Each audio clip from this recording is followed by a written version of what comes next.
Good evening. Welcome. I call to order this regular meeting of the Scottsdale Unified School District. It is March 25th, 2017, and the time is 5:12.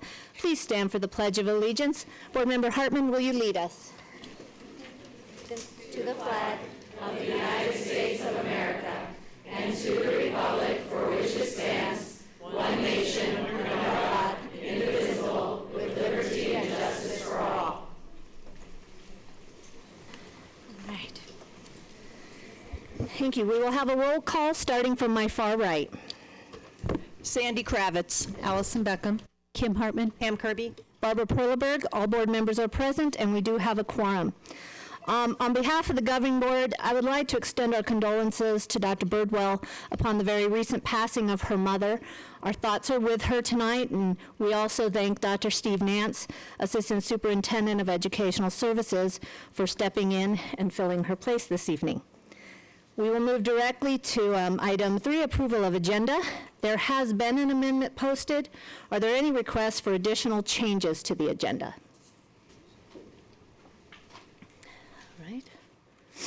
I see none. Do I have a motion to approve the agenda as amended? So moved. Board Member Kirby makes a motion. Do I have a second? Second. Board Member Hartman seconds. All in favor? Aye. Aye. Motion passes 5-0.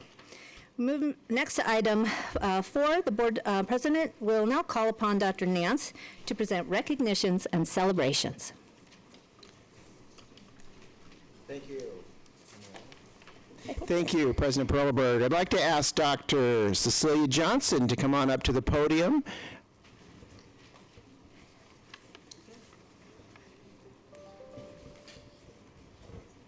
And Dr. Johnson has several recognitions.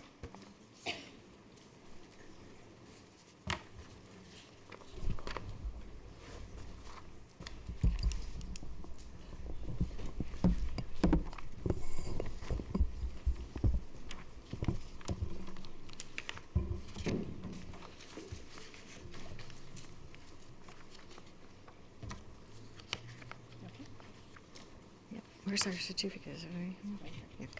Great, thank you. President Perleberg, governing board members, Dr. Nance, this is the most exciting time of the board meeting when we get to recognize our students and their accomplishments. So I'm very happy to call up Danielle Sherman, teacher Kelly O'Rourke, and Desert Canyon Middle School principal Dale Link.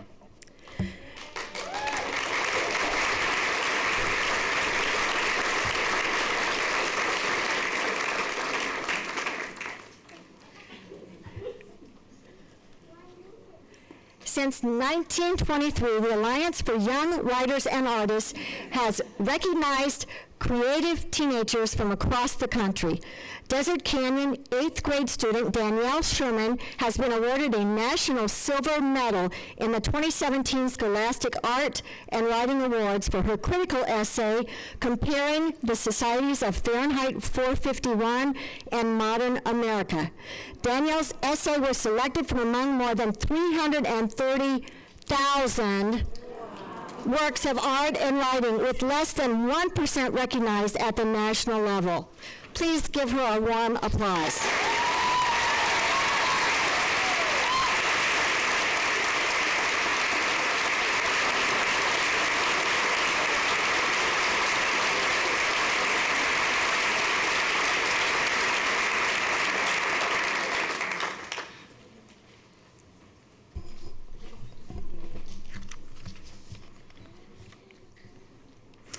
I would now like to call up the students and music instructors from Chaparral, Coronado, and Saguaro High Schools.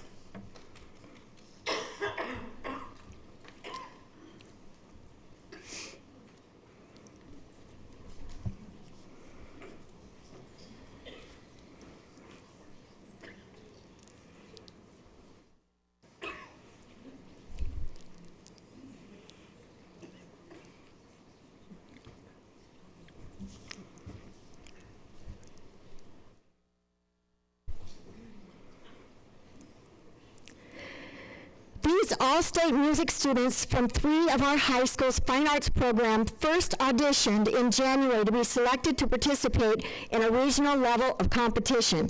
After completing the regional festival successfully, they were eligible to audition for the all-state choir made up of 200 students from around Arizona, all-state orchestra and its 125 students, and the all-state band comprised of 130 students. These numbers may seem large, but to make it into just one section is difficult. Only 50 for the choir and 4 or fewer for instruments. To be selected from among all the music students in Arizona in their section, as all our students have been, demonstrates an extremely high level of musicianship, hard work, and dedication on the students' part, along with great teaching on the teachers' part. Please join me in congratulating the following students and teachers. From Chaparral High School, Ari Cohen, Madison Kearney, and our band director, Jennifer Moreau.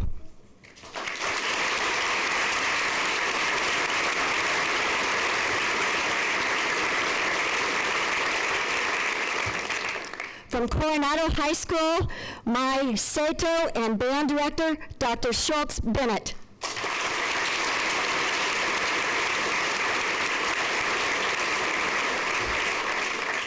And from Saguaro High School, Chance Robson and band director Rachel Gasper, Cameron White and Sarah Perleberg, and their orchestra director, Eileen White, and from the choir, Davis White and director Galen Tutnick.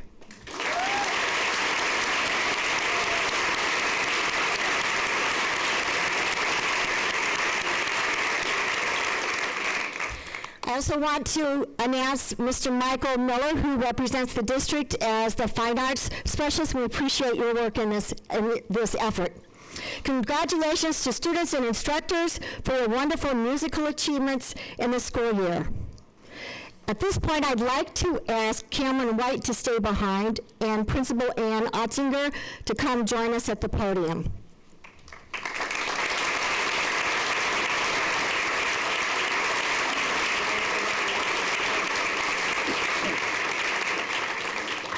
You get another recognition, so I'm going to put you in there. Nobody's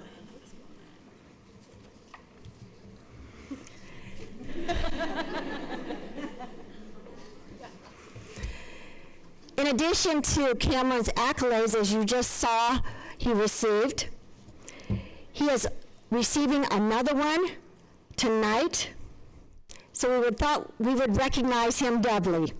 Cameron is one of 3 SUSD students to receive a 2017 Flynn Scholarship from the Flynn Foundation.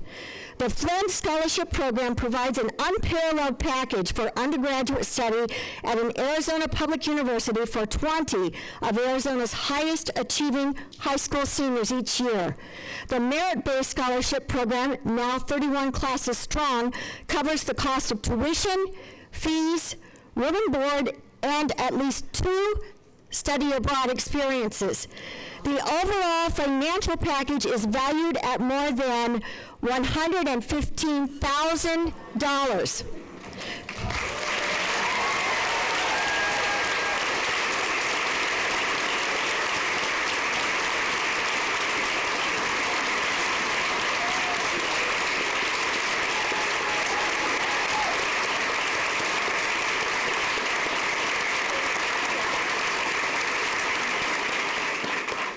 Flynn scholars who attend Arizona State University, Northern Arizona University, or University of Arizona also benefit from working with top faculty and researchers, meeting business and civic leaders in their field, and forming their own community and alumni network.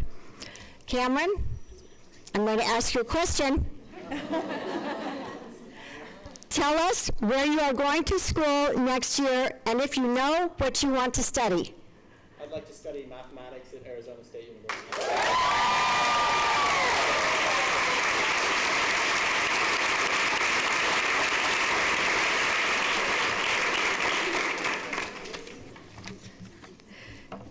We know that we're going to continue hearing great things about you from across that little river lake in Tempe. So good luck, and we can't wait to hear more.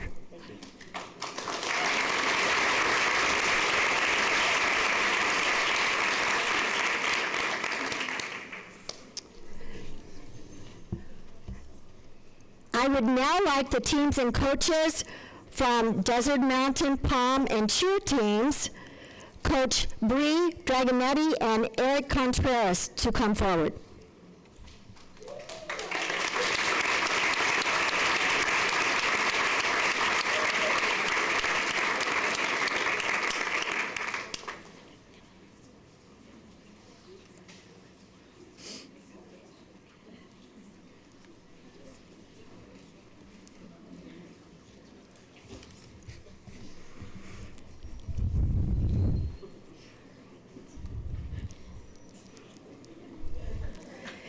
It's been another stellar year for Desert Mountain High School's Palm and Cheer teams.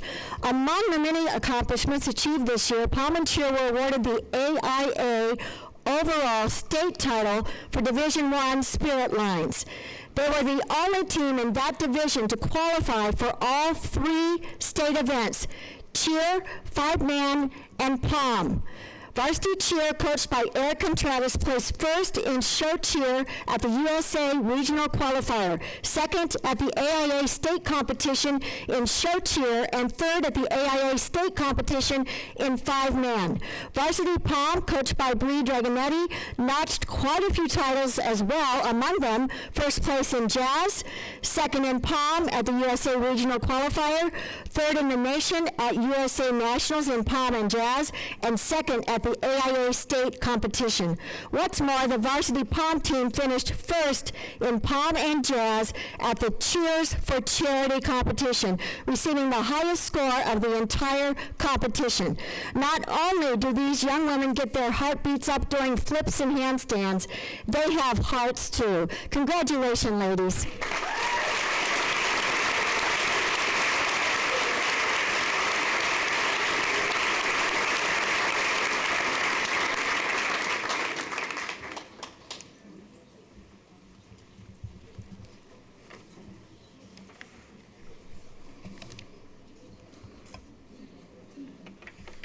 I would now like to call up the Chaparral High School Palm team and their coach, Kelsey Tomlinson.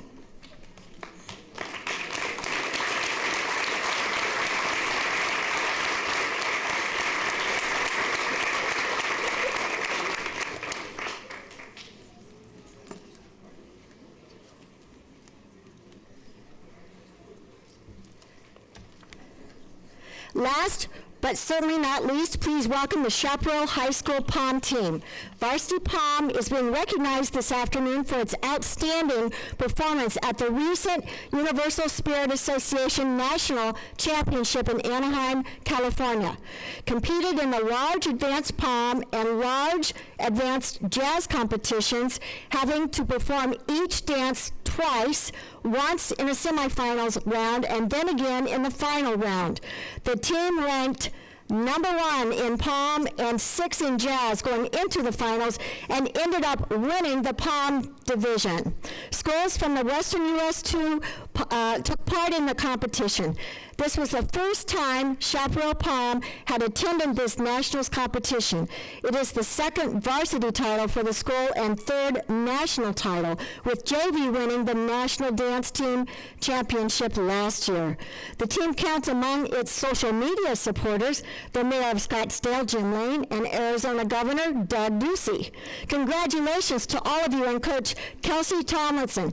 Thank you for representing SUSD so ably and proudly.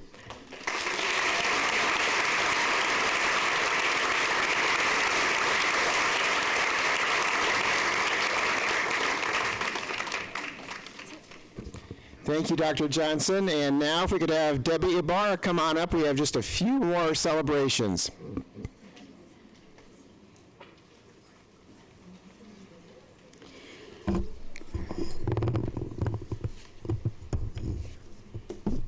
Sorry. Good evening, President Perlberg, board members, Dr. Nance, Sandra, and community members. I have the honor of introducing the daughter of the American Revolutionary Essay Contest winner. So at this time, I'd like to call Ava Aguirre up, the gifted specialist, Louis Sugar, and the principal, Jesse Kenny from Pueblo.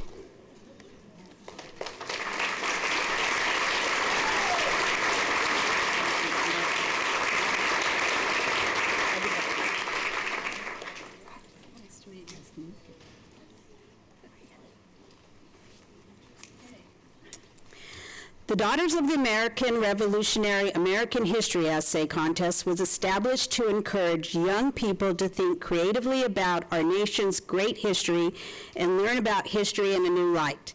This contest is held through local chapters across the U.S. Its local Grand Canyon chapter award, whose top prize was won this year by Pueblos Elementary School 5th grade student Ava Aguirre. This year's essay topic honored the centennial of the National Park Service and charged students with selecting a park and explaining why it is a national treasure. Ava's winning creative journal essay about the varied and colorful history of Alcatraz National Park in San Francisco Bay is entitled Celebrating a Century, America's National Park, The Rock. Congratulations, Ava.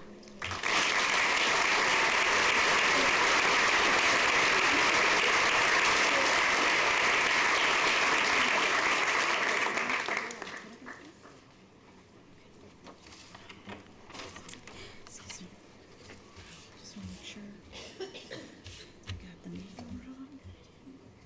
It's not jumping on down now. Yeah, I know. You have.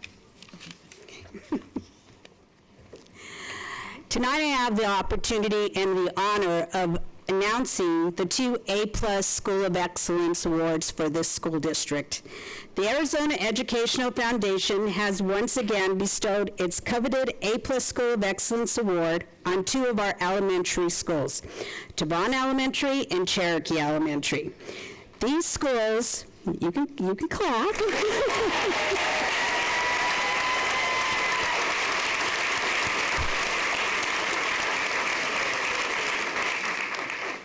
These schools, whose A+ designation was due to expire this year, took it upon themselves to once again conduct the comprehensive and rigorous self-study that is required to apply for A+ status, and we're proud to report they have succeeded. As you know, the A+ School of Excellence program celebrates outstanding schools throughout Arizona, calls attention to positive stories and successes occurring in public school. Cherokee and Tavon go above and beyond the norm to meet their students' needs, and with their strong communities achieve success despite the possible or many challenges they face in public education today. At this time, I'm going to take a turn, and I'm going to call up Principal Walt Chandler so he can acknowledge his staff, and then we will take a turn and we will call up Tavon's principal, Margaret Cerna. So, Walt.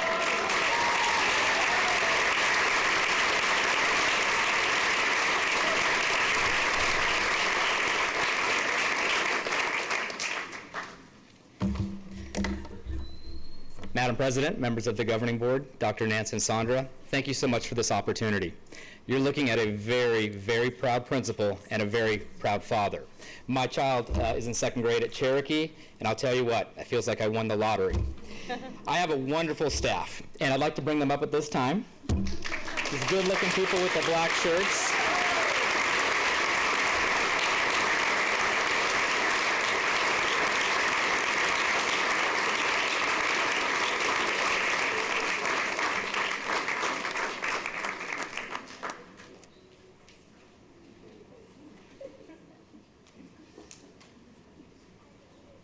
You're looking at several members of my staff. We have certified teachers, we have classified, we have administration, and we have our APT president present. The staff at Cherokee and the community has had a banner year. This year, we got to celebrate the passage of the bond, which means we're going to have a new facility soon. Our enrollment increased by 10%. Our test scores, especially in 5th grade, were so notable that the Phoenix Business Journal wrote an article, a ranking article, and ranked us number 2 in the Phoenix metro area. We implemented a world languages program this year, and I'll tell you what, very successful, and we're very proud of the implementation. Our fundraisers, we had our first fundraiser this year reach $100,000. And then to top that off, my teachers have agreed to enter into a gifted cohort for the next couple of years. Thank you to our gifted director.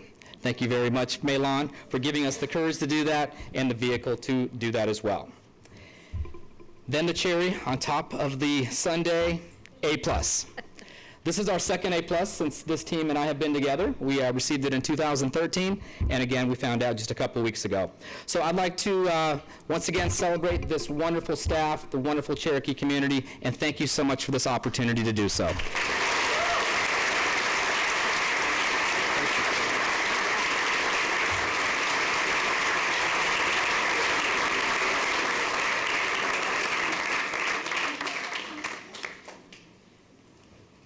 It's always exciting when we can do these celebrations.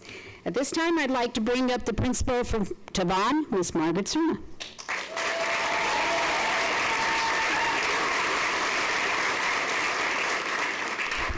Hello, President Perleberg, Dr. Nance, Sandra, and all the board members. I didn't know I was going to make a speech, so everybody's sending me notes of what to say.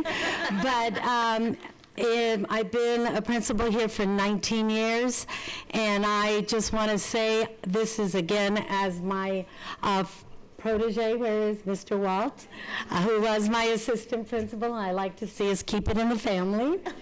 And congratulations also to Cherokee. We're very proud of you. But this is a real honor. This honor belongs to my staff. This honor belongs to my parents. And most of all, this honor belongs to our children. When we got the call saying that we were an A+ school, one of the things they noted is that we are a Be Kind school. And they said it was so evident how much the students loved each other, the teachers loved each other, the parents loved the teachers, and it was just a love fest. We're also very proud of our diversity. We're also one of the largest Title I schools to receive this honor. And again, the honor belongs to my staff, my hardworking teachers. So anyway, I'd like to bring them up.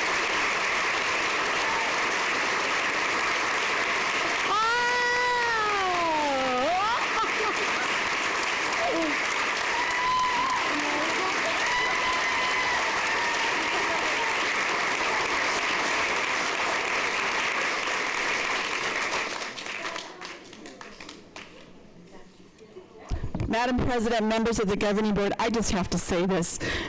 We have great leadership at Tavon, and we've had so for 19 years.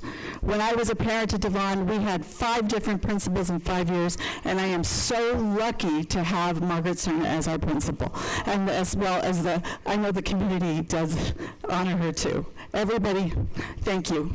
Thank you.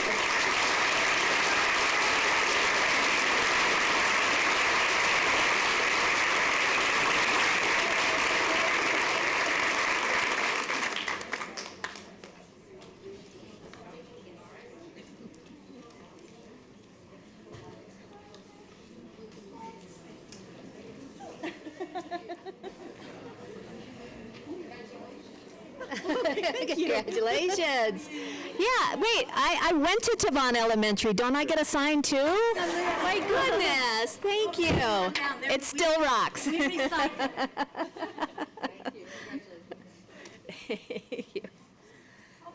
All righty. Are we moving on? That's it? Okay, all right. Moving on then. Wonderful celebrations. Congratulations to everyone. We're going to move on to item 5, our public comments. Sandra, I do have all the cards, correct?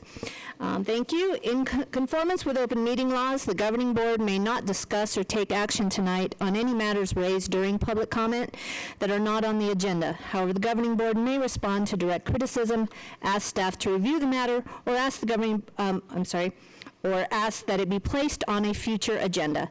As a reminder, each speaker will have 3 minutes. Vice President Kirby will indicate the time with a 30-second warning.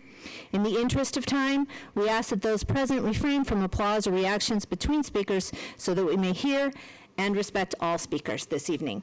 We will start with agenda items. The first speaker is Linda Keeler.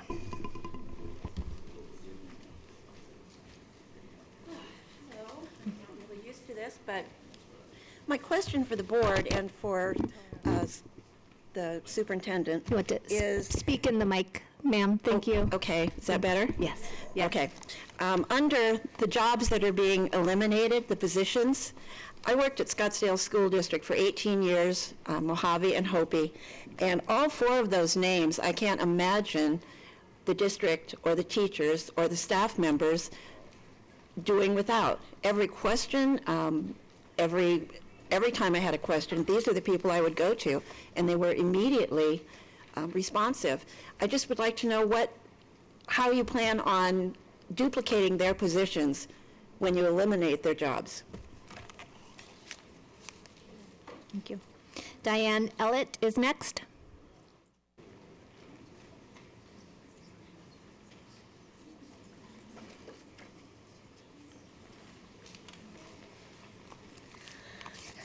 Good evening.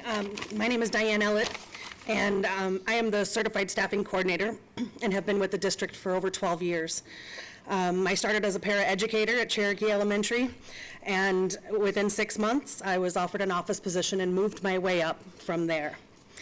There's no way I could name everybody that helped me along the way to getting where I am today, so I won't even start. But sadly, my position was eliminated, and I won't be back next year. And to say I'm heartbroken is an understatement. I've been here and working for these teachers for my entire career in Scottsdale, and I can't imagine not doing that for them again next year. So I stand before you today for only one reason, and that is to publicly address my teachers. And I call them my teachers because they feel like my teachers. I have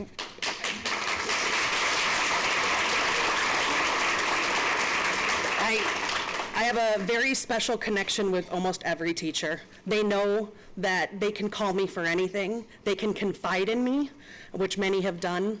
And I just can't tell you all how important you are to me and how much I'll miss you. Selfishly, I'll admit I don't think anyone else can take care of you like I can. And we've been through a lot together. So I just wanted to publicly thank you for this time, and I appreciate the faith and trust you gave to me. Thank you.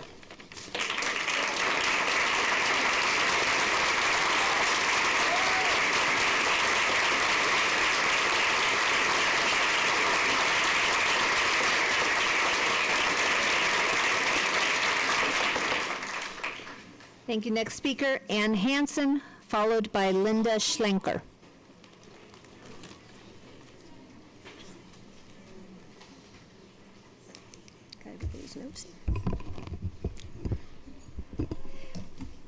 President Perlberg, governing board members, Dr. Nance, Sandra, ladies and gentlemen. My name is Ann Hansen, and I'm speaking tonight as a resident of Scottsdale for 25 years. I'd like to thank current and past board members for allowing me to serve Scottsdale for 21 years and for the many rewarding opportunities I garnered by being associated with Arizona's flagship district, Scottsdale Unified.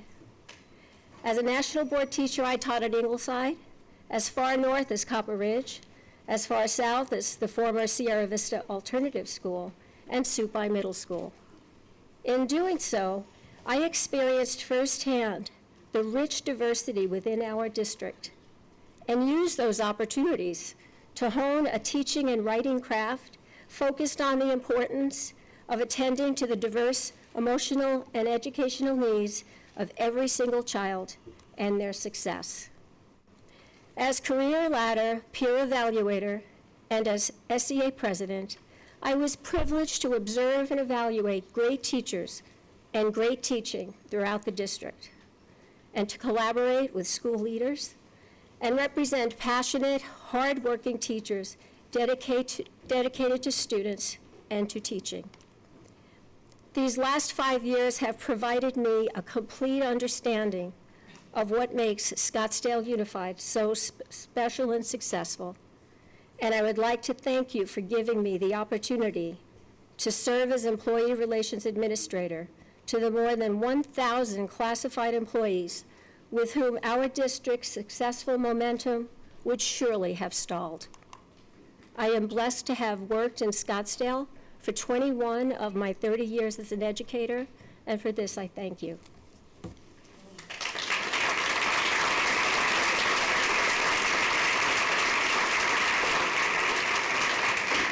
Linda Schlenker is next, followed by Karen Treon.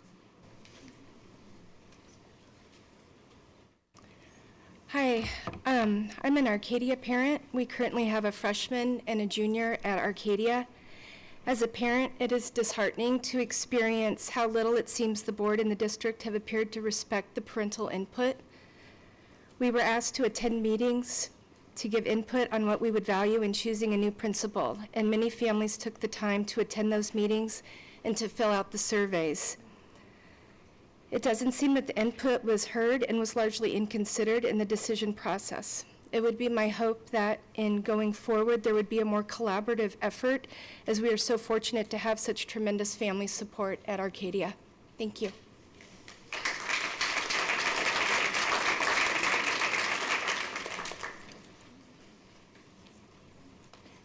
After Ms. Treon will be Mary Webricht. Madam President, members of the board, my name is Karen Treon. I too am an Arcadia parent. I have 3 children in the Arcadia complex schools. I am one of many here tonight to express concern about the direction of SUSD. I am concerned about what can only be interpreted as sometimes an intentional effort to eliminate stakeholder engagement and input. I am concerned about a lack of transparency regarding financial decisions.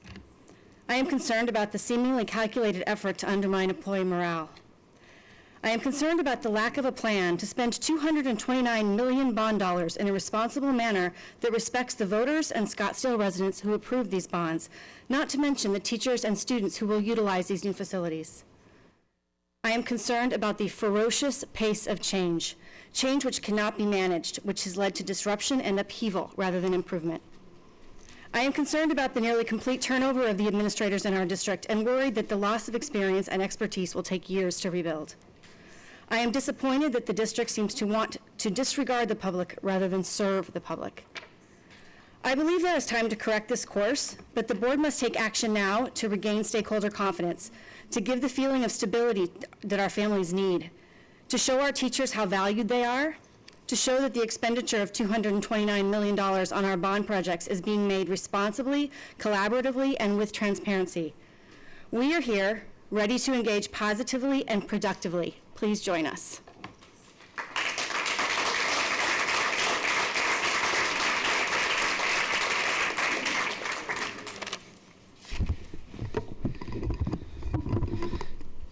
Good evening, Governing Board. I have been an involved parent here with the schools for 14 plus years. I have a son at Coronado and one who graduated last year and is in college. I have been on site council, band boosters, PTA basketball boosters, and I'm also on the Coronado workshop for the Sky Song with the ASU Mary Fulton and many other activities. Until this past year, I thought the district was working in a positive direction. I have been to board meetings where I have listened to the concerns of parents, teachers, and the community. There is a general feeling of distrust when the board holds meetings during the day when working parents and teachers are not able to go. Decisions are being made during these meetings with no regards to those it affects. Decisions are being made about the teachers' contracts and about the facilities and much more. When you have teachers, administrators of the district, and several other key employees who have worked for the schools for many years, leaving by the dozens, that should be a big red flag. When teachers and parents are afraid to speak up because they will be targeted, that's a form of bullying. We don't allow bullying in our schools. Why should we allow it at your level? You can say this is not happening in your opinion, but I believe it is. I would encourage you to do a survey that can be given out anonymously to parents and teachers to see what they think. Here are some questions to ask. How well of a job does the current board and superintendent do with listening? What they think of the communication with the district and the changes. Are the changes positive that you have seen? Do you as a parent or teacher feel threatened to speak up? Do they feel that the board and administration at district level are trustworthy? Do they want to be involved in a positive change together with the district? I am sure you will not be surprised by the results. Let's work together to make this a better community.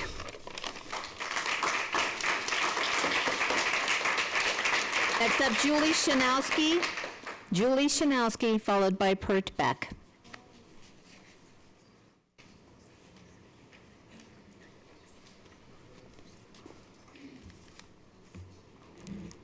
Good evening, board members, Madam President, Dr. Nance and Sandra.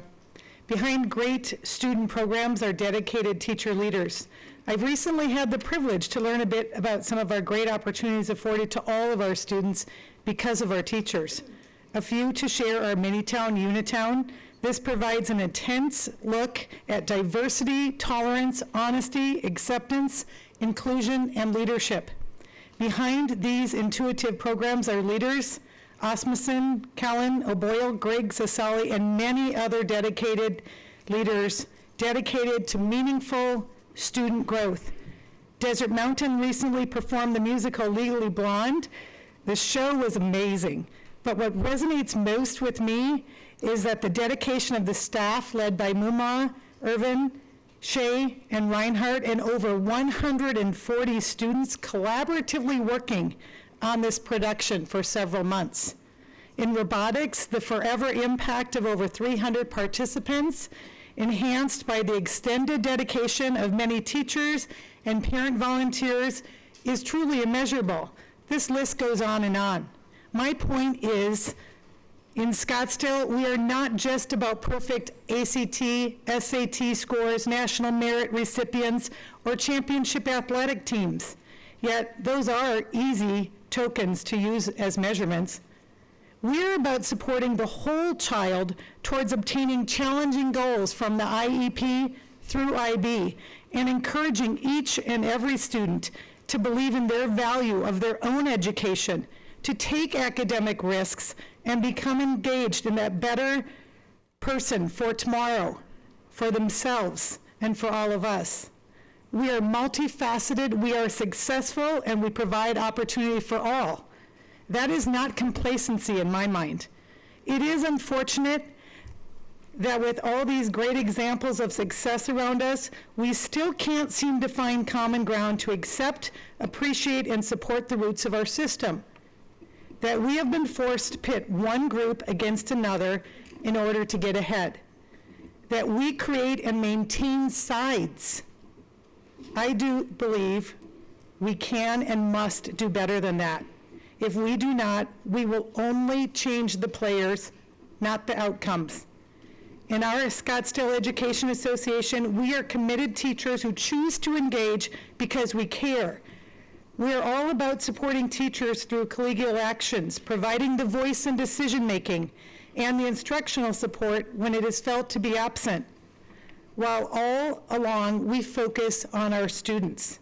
As educators, we believe our teacher employment agreement offers us the backbone to stand up and move forward, and the stability we need to best function as a unified district. It needs to be understood that this document is not just the benefit of teachers, but provides great value to our administrators, students, and their families. It acknowledges stepping stones of support for our vocation.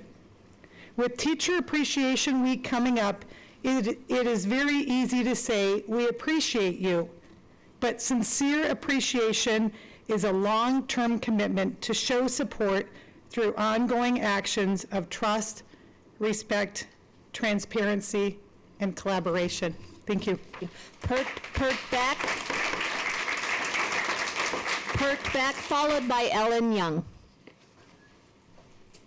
Good evening. I'm Pert Beck. I've been a teacher at Anasazi and in the Scottsdale School District for 19 years. At the beginning of this school year, Dr. Birdwell came around and gave speeches to all of us saying, "Rise up."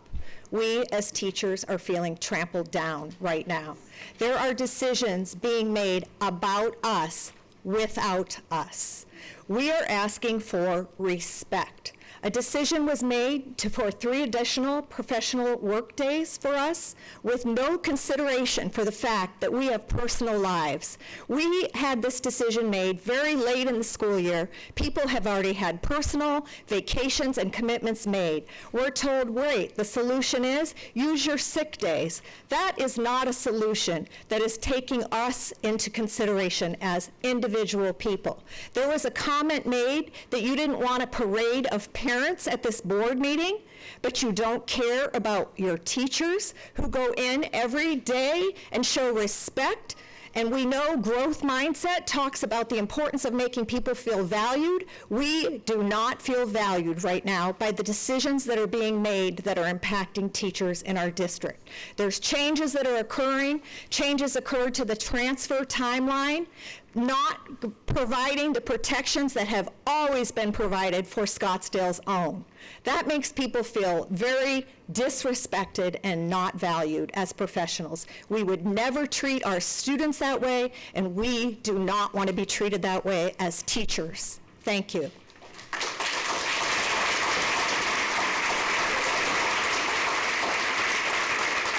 Ellen Young will be followed by Sonia Kim. Good evening, and thank you for allowing me to take the time to address the board and the community. First, I would like to discuss the 2% raise for our teachers. I'm a parent at Tavon Elementary School. I have 4 boys. 3 of them are currently attending Tavon Elementary. First, I'd like to discuss the 2% raise for our teachers. Although I'm sure a 2% raise sounded like a good thing, but when you add 3 professional development days on top of that very small raise, you are essentially causing teachers to lose money. You have to factor in the fact that some teachers need to get childcare, some teachers commute to work, and because the 2017-2018 calendar had already been approved and posted, teachers had already made plans to see their family or travel. I would like our teachers to be treated with respect, a word that has been used many times in the last few minutes. They spend 6 hours a day with my babies, and they spend countless hours preparing to ensure that they teach efficiently and effectively. When you factor in the 3 professional development days, you've really only given a 0.5% raise. For someone making $40,000 a year at 186 days now, that's only $4.30 a day before taxes. This is not even keeping up with the cost of living. The district has not kept up with any teacher salary increases. When you have teachers who have hung in for 28 years and are barely at step 12 or 13, there's a breakdown in the budget and the process of which they are paid. I'd also like for someone to please explain why parents are the last to know about changes in their school, in my school. Tavon received an A+ label for the 2nd time while I've been attending the school. It is a very large school. I'd like to know why our assistant principal, Julie Ballard, has been sent to Hopi without any regard for parent input on that. It's really disturbing that our parents don't know this, and I didn't even find out because anybody told me. I had to find out through the grapevine. When a school is thriving, like Tavon is, they're a Title I school, and yet they're very large. They still have only 1 principal, 1 assistant principal, 1 nurse. And this is the same amount of administration or staff that is at Navajo, and we're twice as large. They are thriving, and you don't take a major piece of the puzzle off of a school like that. You take that and you model it at other schools so that they can also benefit from that kind of a model. Why aren't parents informed? I'd like to give a couple suggestions. Surveys, any kind of email, a phone call, and possibly meetings at the school. Can you tell me why, the last thing I'd like to say is, how are we saving money by having administrators who have been serving the district for 28 years or more leave? Why isn't that money going to the teachers? With DeVos as the head of the U.S. Department of Education, you need to change the way you run a district. Be very careful. Make your teachers happy, or you will lose students. You will lose parents. We are the voters. We have a choice for which school our parents attend, and if your teachers aren't first priority, it will reflect in the students 100%.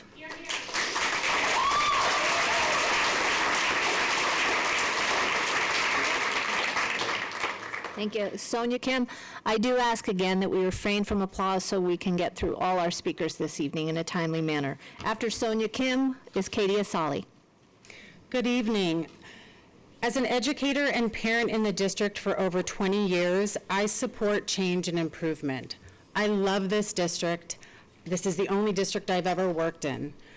But the change needs to be made by collaborating with educators, parents, and the community. My children are at 3 different schools in the district, Kiva Elementary, Ingleside Middle School, and Arcadia High School, 2 of which are choosing new leadership. The community's voice did not match the direction of the district when choosing the new leadership for next year. Why ask our input if you aren't going to listen? I'm worried about the future of my children's education in this district. There is an atmosphere of fear and distrust.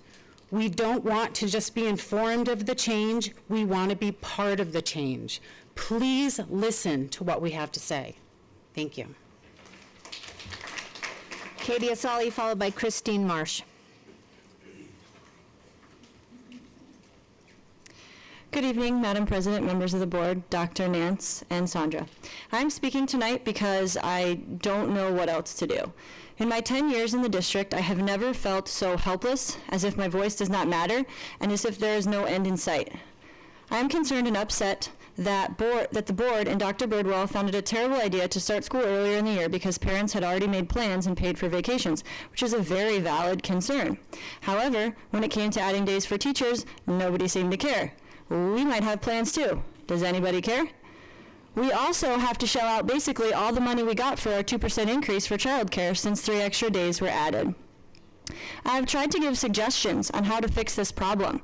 Maybe making the first 2 days optional since we found out about them so late. Teachers could do some of the awesome online PD options we have for this year, like Vicki Anderson's GAPS training, or maybe we could PLC over the summer. And get things done then. Other colleagues of mine had really good suggestions as well.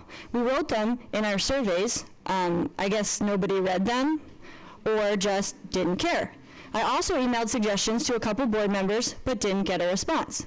This is just one example of teachers not being heard. I could name 10 more right now. I care so much about this district and I want so badly to see it excel. We are a part of this district too. All of us in this room are. Please help us, hear us, please include us. Thank you. After Ms. Marsh will be Jenny Kelly. Well, after everything before mine's going to sound a little tone deaf, but I'm here as a reminder of things happening at the state level. So good evening, Madam President, members of the board, Dr. Nance, Sandra, members of the community. I'm here with Arizona School Boards Association resolution that hopefully all of you got in regards to Senate Bill 1481, which was the universal voucher. I could stand up here for easily 2 hours and talk about vouchers. I'm going to keep it super short and just pinpoint one point, which is that 26% of our state's kids live in poverty, which is $24,000 for a family of 4. Another 17% hover just above the poverty line. And for those students, this voucher system is ridiculous. There are roughly 120 private schools in the entire state that actually would come in under that. Rural areas of the state have no private schools, period. I spoke to a legislator right before the vote went down, and he said flat out, there are no private schools in rural Arizona, and yet the impact of those funds coming out of the general fund will impact all of those kids who are staying in public school because it's our choice or because they don't have a choice. Because if you are living in poverty, the chances of being able to make up any difference whatsoever, of course, is none. And the chance of being able to provide the transportation or anything else that's necessary to get to those private schools is not going to happen. So I'm going to just drop off one copy. This is actually PV School District's resolution. They just, you put your little name in at the end. That they adopted on the 20th. And I encourage the board to please adopt this resolution as a lot of other school boards across the state and across the metropolitan area are currently doing. Thank you. Jenny Kelly after Tim Gibson. Good evening, everybody. My name is Jenny Kelly. I'm a parent of 4. I have 1 student at Hopi, where I'm also the librarian. In our house, we talk about respect, and we talk about being honest with each other. We talk about working as a team and trusting each other to do what's right. These 4 basic tenets of a good working relationship seems to be missing in our beloved district. The relationship between administration and the stakeholders, which include teachers, parents, and most important, our students, hasn't been fully functioning for quite some time, and it's to our detriment. To be at the forefront of collaboration, our district needs to find a seat at the table for all stakeholders. Parents, teachers, and students are being shut out of the decision-making process here in SUSD. Teachers have had little say in what their contracts might look like because the doors are shut on them. They are expected to sign contracts without knowing what their insurance plan will look like next year. Doors are closed on us. Meetings are held here at times when we're all at work and we can't come.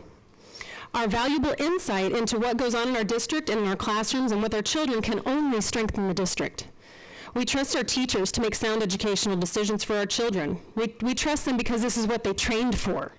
We trust them because they excel at what they do. We trust them because they are passionate about their jobs. They are passionate about our children. We trust them because they love our children. They care for them when we put them in their care. We choose our schools because we value our teachers and trust what they do implicitly. We ask that you do the same and invite them back to the table when making global decisions for our district. We respect our teachers and we defer to them when they are hard at work in the classrooms. We don't tell them how to teach because they are the experts. We help them get to know our children, of course, but we cannot and should not tell them how they should be teaching those children. Working relationships are two-sided and our children can only grow when those relationships are allowed to blossom, much in the way our district could flourish if our beloved teachers were respected enough to have a say in how they will do their jobs. Our teachers are at a loss for what they see happening around them. They see numerous well-respected colleagues leaving the district and have no idea why. They see a breakdown in the working relationship from the top down. They want to feel heard, and they don't feel like they have a voice in what happens in their own classrooms anymore, and that if they do speak up, they might be labeled as a troublemaker, who might be the next on the list for resignation. Whether all of this is based on truth or not, the perception is there, and that's what matters. As you've seen tonight, we have amazing students in this district. Our children can move mountains. Our children will change the world. We just have to give them the knowledge to exact that change. That knowledge comes from our teachers. These people who guide our children, the ones that we as parents have chosen because we understand that helping our kids succeed is a collaboration between us, where we trust each other to do what's best at school and at home. We respect the input of our teachers, and transparency is of utmost concern in our relationships with each other. We all share the same goal, and that is educating our children in the best way that we know how. We might have different ideas about how to do it, but I am confident that we can, if allowed, come together to do what is best for the students, our students in SUSD. Tim Gibson will be followed by Marcia Crossman. Madam President, members of the board, my name is Tim Gibson. I'm here with my daughter Sydney tonight, who's a 7th grader at Ingleside Middle School and a Junior Honor Society student. I'm also an Ingleside alum as well as a Tavon alum, so it's great to see a bunch of them here tonight. First board meeting I've been to, the first 20 minutes I heard all the wonderful products and young adults coming out of the district. Clearly there's an issue going on with transparency. What I came here to talk about tonight is really, I think, what's causing some of those issues, and it's a bigger threat going forward, and that's obviously the school voucher bill. By 2020, 90% of your property taxes, which go toward the schools, can be used toward those vouchers with over a million students. That's an existential threat for the district. Probably a third to 40% of the kids in my area, they don't need the vouchers, but they're going to get those and they're going to use those at other schools. The other issue going on, we've got to build some sort of defense. You don't have the votes at the legislature to fix that. That horse has kind of left the barn already. But what we can do, you've seen money come out of the state trust, from trust lands. We're drawing off the principal as well as the interest now. We're going to have the risk of vouchers. We've got to come up with some ways to defend that. I would propose a couple things for the board to consider. One is a risk analysis on what your budget might look like based on the percentage of students you think may take those vouchers over the next 3 or 4 years. Also, the individual income tax credits we get for donating to schools, right now those are used only, I think, for extracurricular activities. If we're going to be faced with a future budget crunch, perhaps even more than what we have now, why not take that private money and move it public, just like they took public money and moving it private? Just some things to consider. I'm sure there's a lot of pros and cons to that, but they're worth thinking about. Thank you. Marcia Crossman will be followed by Velvet Barentine. Good evening, Madam President, school board members, and Dr. Nance. My name is Marcia Crossman, and at the end of this school year marks my 40th year of teaching, all of which have been with special needs students. What a rewarding career this has been. I have had the opportunity to teach elementary, middle school, and high school students. I am a graduate of Arizona State University and was fortunate to do my student teaching in the Scottsdale School District. When I moved back to Arizona 7 years ago, I felt I had come full circle when I was hired by SUSD to teach in a self-contained academic learning center classroom. My accomplishments are not ones that I have on plaques or framed documents. They are the ones that I will forever hold dear in my heart. The parents who cry at an IEP because of the improvements their child has shown. The student who could only say hi, bye, mom, dad, but managed on her own to say Miss C. The high school students who have reached out to me to thank me for being their teacher and tell me what a difference I made in their lives. And also the parents who shed tears with me when it is time for their child to move on to another grade or school. No one can take these rewards away from me. Up until this year, I was at Laguna Elementary, where I felt very valued and respected by the administration and staff. 2 weeks into this school year, I was told by the special education director that my program was being closed. Dr. Root, being optimistic, would not let me touch a thing in my classroom that I had worked so hard to put together. She, as well as I, had faith and trust that the special education department, with district support, would reopen my program for the 2017-18 school year. Unfortunately for me, but most importantly, not in the best interest of the students within the learning complex, this was not meant to be. It was with a heavy heart that I then decided to retire at the end of this school year. I did not want to chance being placed like I was this year in programs that I did not sign up for, and especially for one that I did not have the qualifications for. I pray that this district will open their eyes to the wonderful, knowledgeable, dedicated teachers and administrators they have, and in return, do right by them. Teachers truly do have the students' best interests at heart. I am proud to have been an SUSD teacher and an SEA member. Thank you for your time.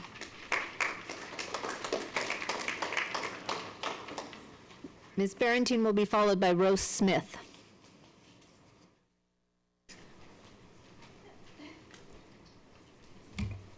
Good evening, President Perlberg, members of the board, community.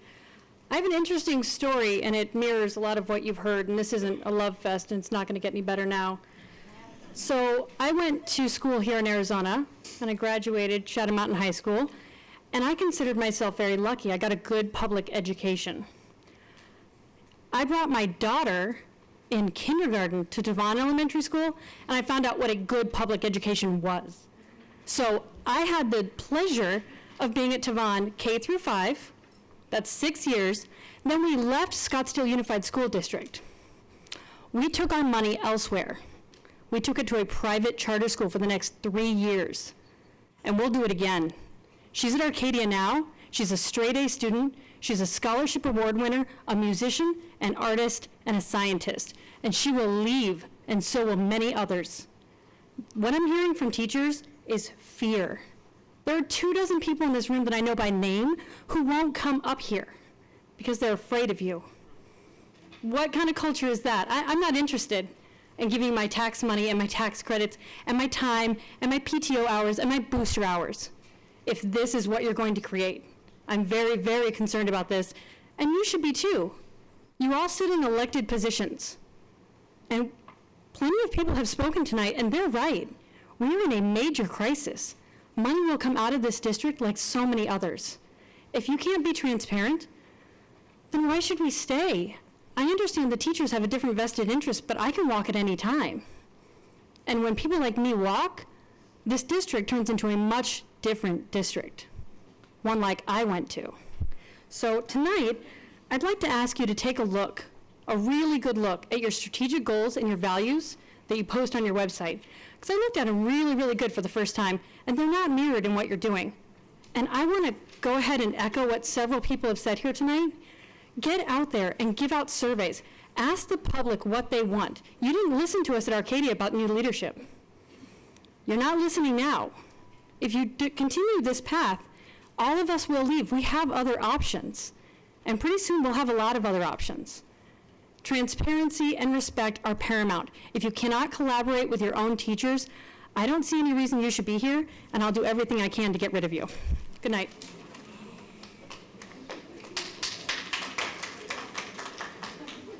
Rose Smith will be followed by Ian Steffen. Hi, my name is Rose Smith. I grew up here, graduated from Saguaro in 1974, and currently have my own grandchildren in SUSD schools. I appreciate the respect to me and to our families when we are made to feel that our concerns are heard and we have responses to our emails and phone calls. Thank you.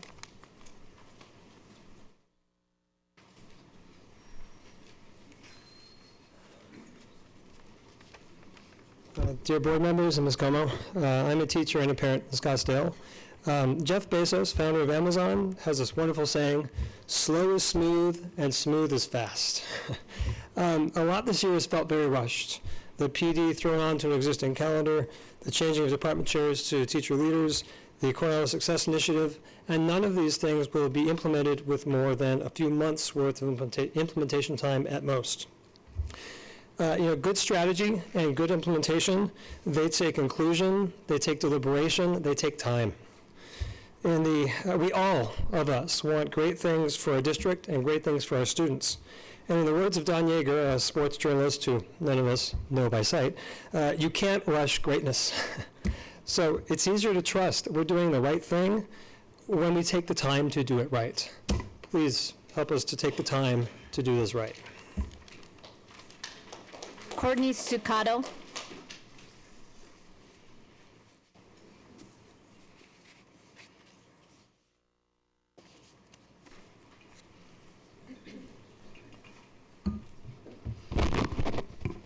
Good evening. I'm going to be real honest. I don't want to be here. I sit on a community board, and I know exactly what you guys are going through when everybody's just suggesting a million things and telling you how, what to do, how to do it, and where to do it.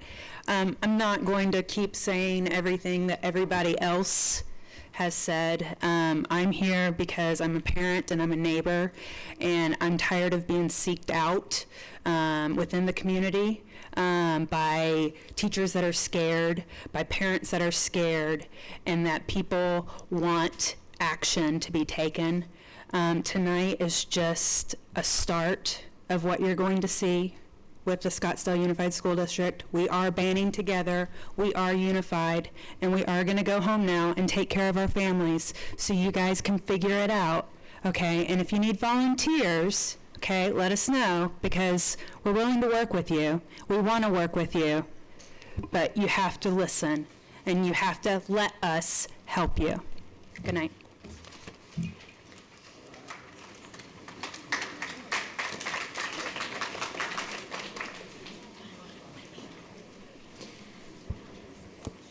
Thank you. Our next item, item 6, the board president calls upon Dr. Nance to present the superintendent's comments. Thank you, Mrs. Perleberg. Just several announcements and reminders this evening. First of all, a reminder that the Scottsdale Charros Annual Outstanding Educators and Students Banquet is coming up this week on Friday. The Charros will celebrate our 33 Teachers of the Year and 10 outstanding high school seniors at their annual event at the new Mountain Shadows Resort in Paradise Valleys. That'll be this Friday. We learned last week that one of our 22 National Merit Scholarship finalists has been named a winner. Nicholas Bosch has received the National Merit Nationwide Foundation Scholarship. Nicholas is among 15 Arizona students to receive a corporate-sponsored scholarship. I don't know if Nicholas is here or not this evening. We want to make sure we take a little time and recognize him. Our middle school track students are at a meet that's underway, I believe, at this hour at Arcadia High School. And our high school track and field athletes are taking part this week in the Northeast Valley Regional Championship at Horizon High School. Top finishers from yesterday return tomorrow to determine who goes to state at Mesa Community College next week. And it is time for high school proms. It's that time of year when our high school students don tuxedos, dress gowns, corsages, and boutonnieres for their prom. Coronados was this past weekend. Arcadia and Chaparrals are this Saturday, followed on May 6th by Saguaro and Desert Mountain. And no, unfortunately, Emma Stone will not be going to Arcadia's prom this year, despite a brilliant YouTube proposal from 11th grader Jacob Stoudenmeyer. If you haven't seen it, you should. I believe it may still be up on our district website. I was so sure she'd say yes to that. I know. Man. I know. She'll take him to dinner. I hope that when she's in town, she comes back and takes her former elementary principal to dinner too, because I would love that.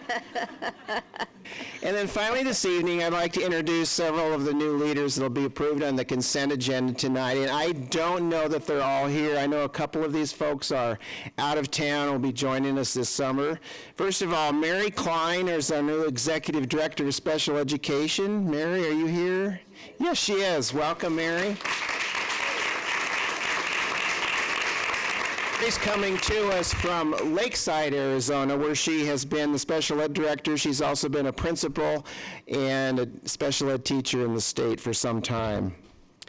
Michael Roberts is our new Director of Elementary Curriculum and Instruction. Now, Michael is not here this evening. He is currently an elementary principal in Hermiston, Oregon, and taking care of his school and everything that goes along with being an elementary principal. Michael will be joining us in July.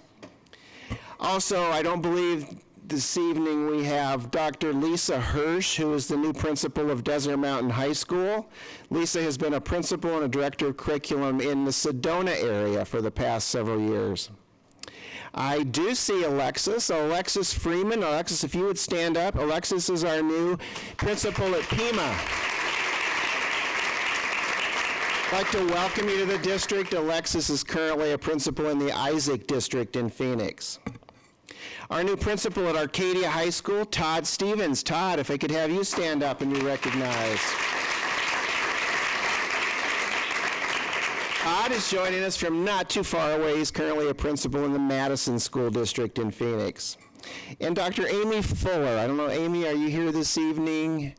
Don't believe so. Dr. Fuller is joining us as the administrator on assignment, heading up the Coronado Success Initiative and working closely with Arizona State University and the Scottsdale Charros. Amy comes to us from the Florence School District, where she has been a district administrator for a number of years. And so we're very pleased to have these new leaders joining us this evening.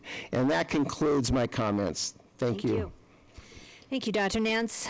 We'll move on to agenda item 7, consent agenda. Do I have a motion to approve the consent agenda as presented? So moved. Board Member Kirby makes a motion. Do I have a second? Second. Board Member Beckham seconds the motion. All in favor? Aye. Aye. Motion passes 5-0. Okay, next, I think we'll ask Ms. Marshall to stand up.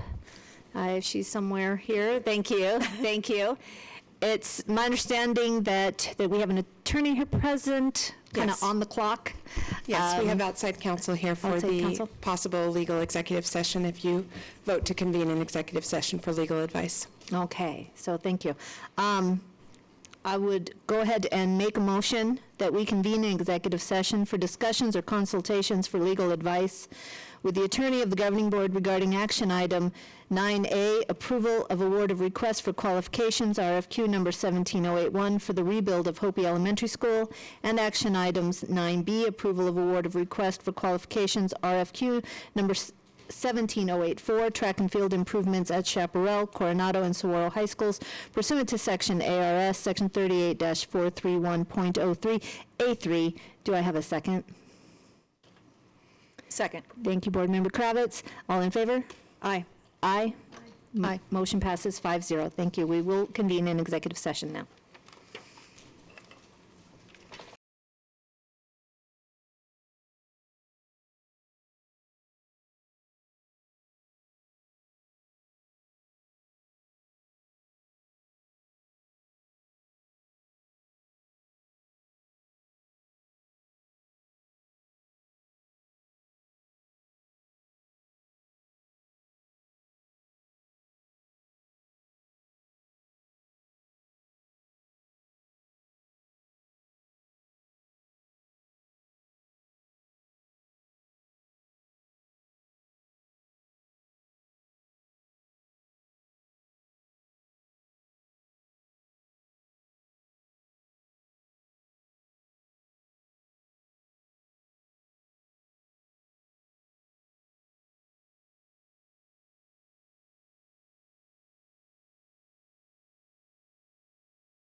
Okay. So thank you. Thank you for your patience. We will reconvene our regular meeting at this time, which is 7:23. We're going to move directly to information discussion item 8A, update on goals for teacher salaries. Dr. Nance, would you like to get us started? Or Dr. Sitton? It will be Dr. Sitton. Perfect. You're on. Thank you, Madam President, members of the board, and Dr. Nance. I'm very excited to share this evening with you the continued focus on teacher compensation and what our plan is for our goals. I think, as you know, Dr. Birdwell arrived in Scottsdale just over a year ago and has made teacher compensation the #1 priority. Cabinet has set the goal of raising teacher salaries by 10% from fiscal year 2016 to 2019. Raising beginning teacher salary to $40,000 within 5 years, continuing to fund horizontal move for the continued education of our teachers. Through efficiencies in programs and reductions in district-level staffing, 2% is being allocated for next year, and Cabinet is confident that additional dollars will be available from the state also for next school year. So you notice on that chart of the first line, it says 1 to 2% pending state budget. So we're hopeful that we're going to get additional dollars that will be able to put additional compensation above the 2%. At the last governing board meeting, you approved the insurance committee's unanimous decision to go ahead and move in a different directions with Kairos. So I also wanted to share that Laura Smith and the benefits department are working on employee insurance. Open enrollment is set to begin May 8th. And that the cost of our various medical and dental premiums are either going to stay the same or be reduced from our current ones this year. So we are very excited to be able to share that also. A quick update on teacher contracts for you. Contracts were sent out on March 28th and needed to be signed this week. As of today, we have 35 contracts that were not signed. HR did a little bit of legwork for us and looked back to last year. We had 53 contracts not signed. The number of contracts rejected this year was 15 compared to last year of 20. I'm seeing a very similar trend this year as compared to last year as far as contracts are concerned. Wonderful. Thank you. Any questions? Nope. Nope. Yeah. Board Member Kravitz. Could you, sorry. Just go back, yeah, that's the one. So the $301 starting 2018, is that correct? No, they're still here. They just fluctuate, so we don't have a dollar amount of what it is yet. So every year that changes. Okay, that's fine. I was going to make a comment based on that, but yeah, I won't now. Thank you. Thank you. Board Member Hartman. Thank you. So Dr. Sitton, first of all, on behalf of Dr. Birdwell and the Cabinet, I appreciate the fact that we're trying to share a range and a longer-term goal of what we're trying to achieve for our teachers. 10% in 4 years, I think, it absolutely exceeds anything that we've been able to do in the past 8 to 10 years. So I definitely appreciate us going in the right direction and wholeheartedly support that. My second question is, can you give us a quick summary of how, what the discussion process looks like? We heard an awful lot tonight in public comment about just inclusion in the process, and so can you give us an update on where we're working with the SEA and the SAA through this process? Yep. Meet and Confer for SEA has talked about that additional 1% is what we were thinking might be coming from the state, and it actually was included in one of the SEA overview minutes that went out a few weeks ago, that their discussion was if it is 1%, they would like to raise the entire salary schedule with that 1%. So we went back to Meet and Confer. We've talked about the 1% and how would they like to see that, and whether we want to be put on the salary schedule or not. So that was our conversation up to this point. Now, if it ends up being 2%, then we'll bring Meet and Confer back in and have that conversation around, if it is 2%, what would it look like? That might be different. Because it could be a step then instead of raising the whole salary schedule. Those are really your options when you talk about a 1% or 2%. Do we want to do it in the place of a step and everyone moves, or do we want to raise the entire salary schedule?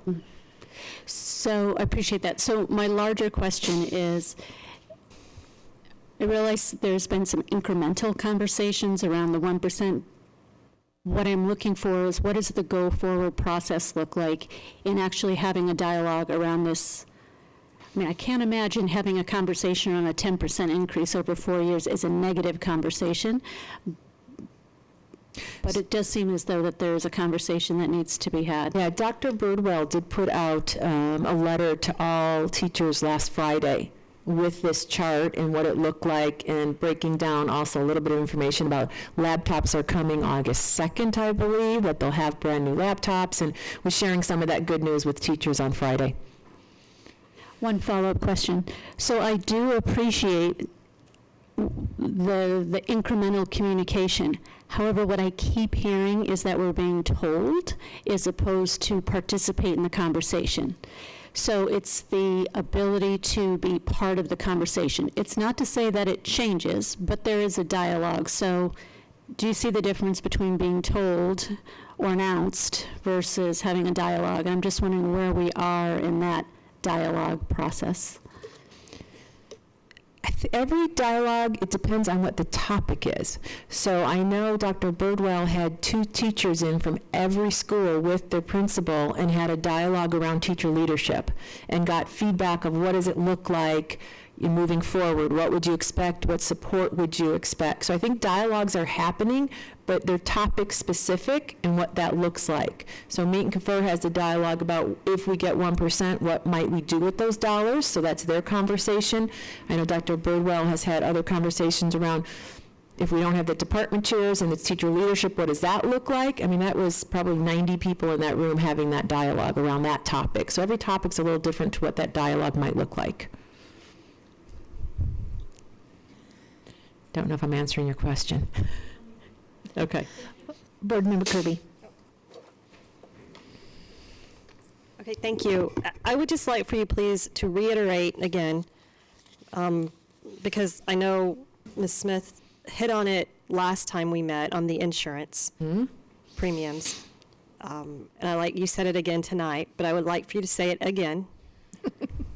Got it, so everyone hears. Premiums, what's going to happen? So our medical premiums that the employees pay and our dental premiums that the employees pay are either going to be the exact same amount as this year or they will be less. Okay, and are there other premiums that are out there that are not medical and not dental? So there aren't premiums that I think there are other premiums that they can elect. So if they elect some other benefits outside of like AFLAC for all the voluntary benefits, some of those might be higher, some of those might be lower. It just depends on what the voluntary benefits are. But what the focus really was that Ms. Smith is working on is really the dental and the medical so that employees aren't seeing an increase there. Okay, and Ms. Smith, I discussed this at the last meeting as well, but could you say it again tonight regarding coverage, medical and dental coverage?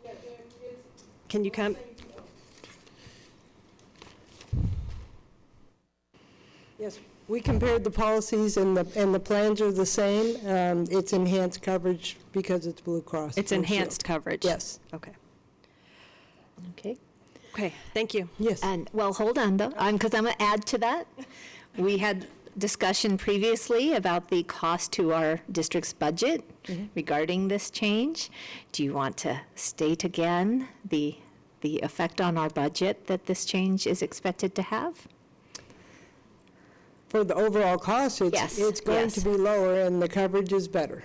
And the employees will not see an increase, and some of them will be lowered. Some of the ancillary benefits, they're still doing the final, like pet insurance, prepaid legal. And the management cost our district pays, we will not see an increase. That's correct. It is lowered. It's over a 3% decrease. Thank you. Yes. Okay. Any other questions or comments? Board Member Hartman? Yeah.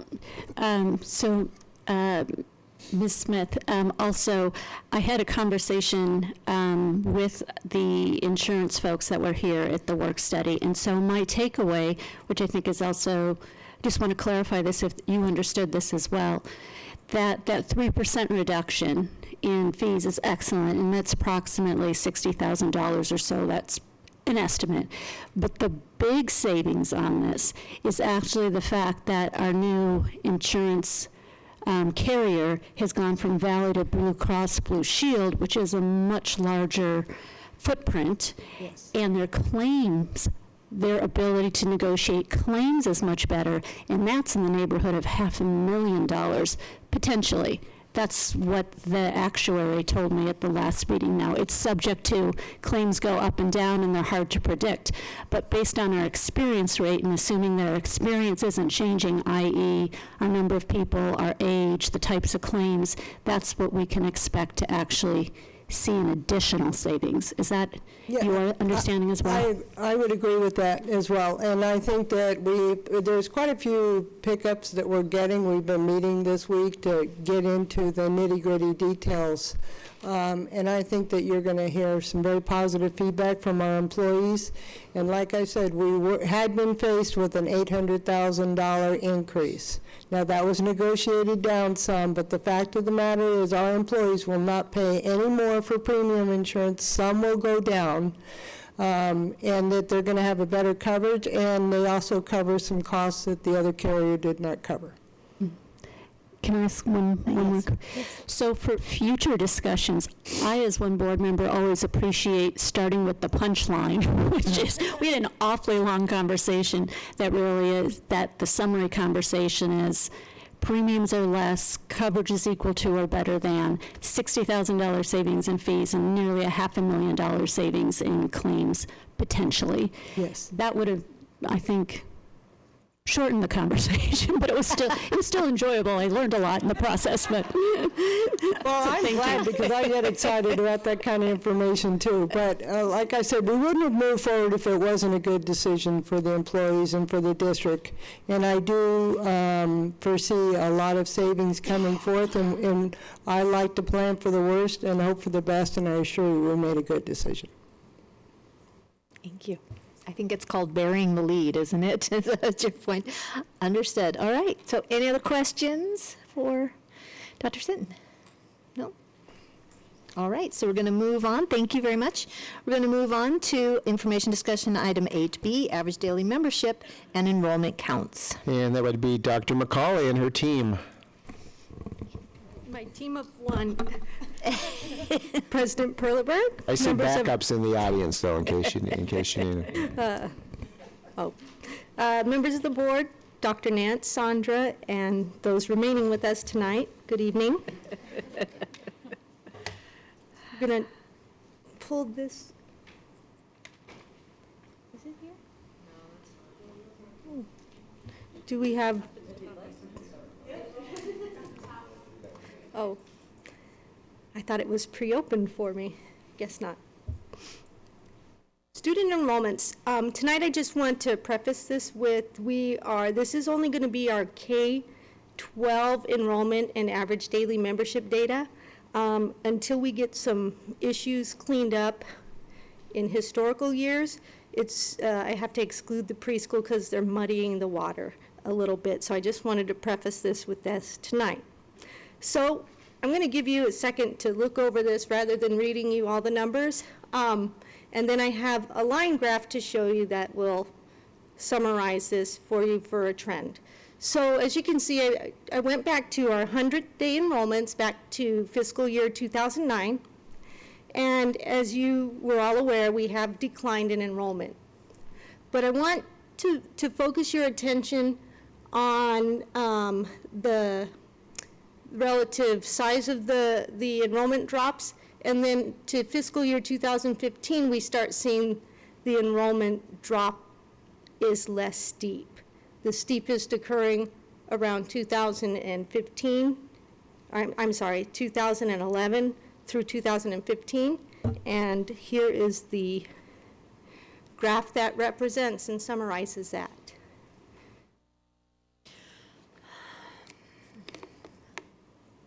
So you had Scottsdale was experiencing steady, steep declines from 2011 until about 2015, and as we see, the decline in enrollment is going down a bit. We are still declining, but it's not nearly at the rate it was for those 5 years.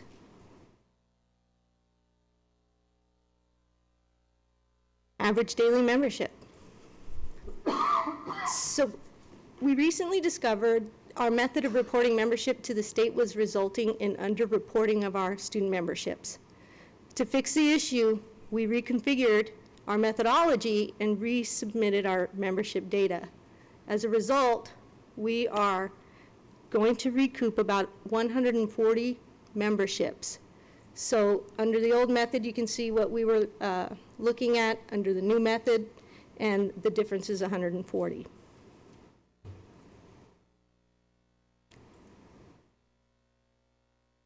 We also discovered we're not receiving full-day funding for kindergartners who actually qualify for full-day funding.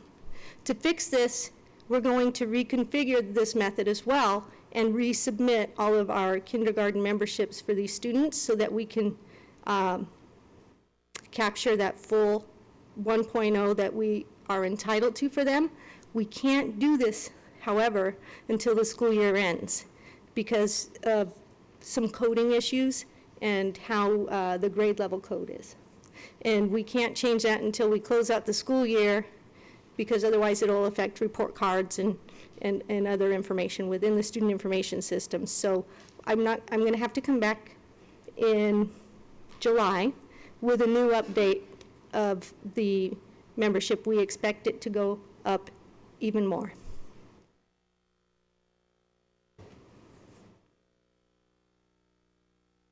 Here are average daily membership trends from 15 to now across all grade levels. And then here is that trend chart.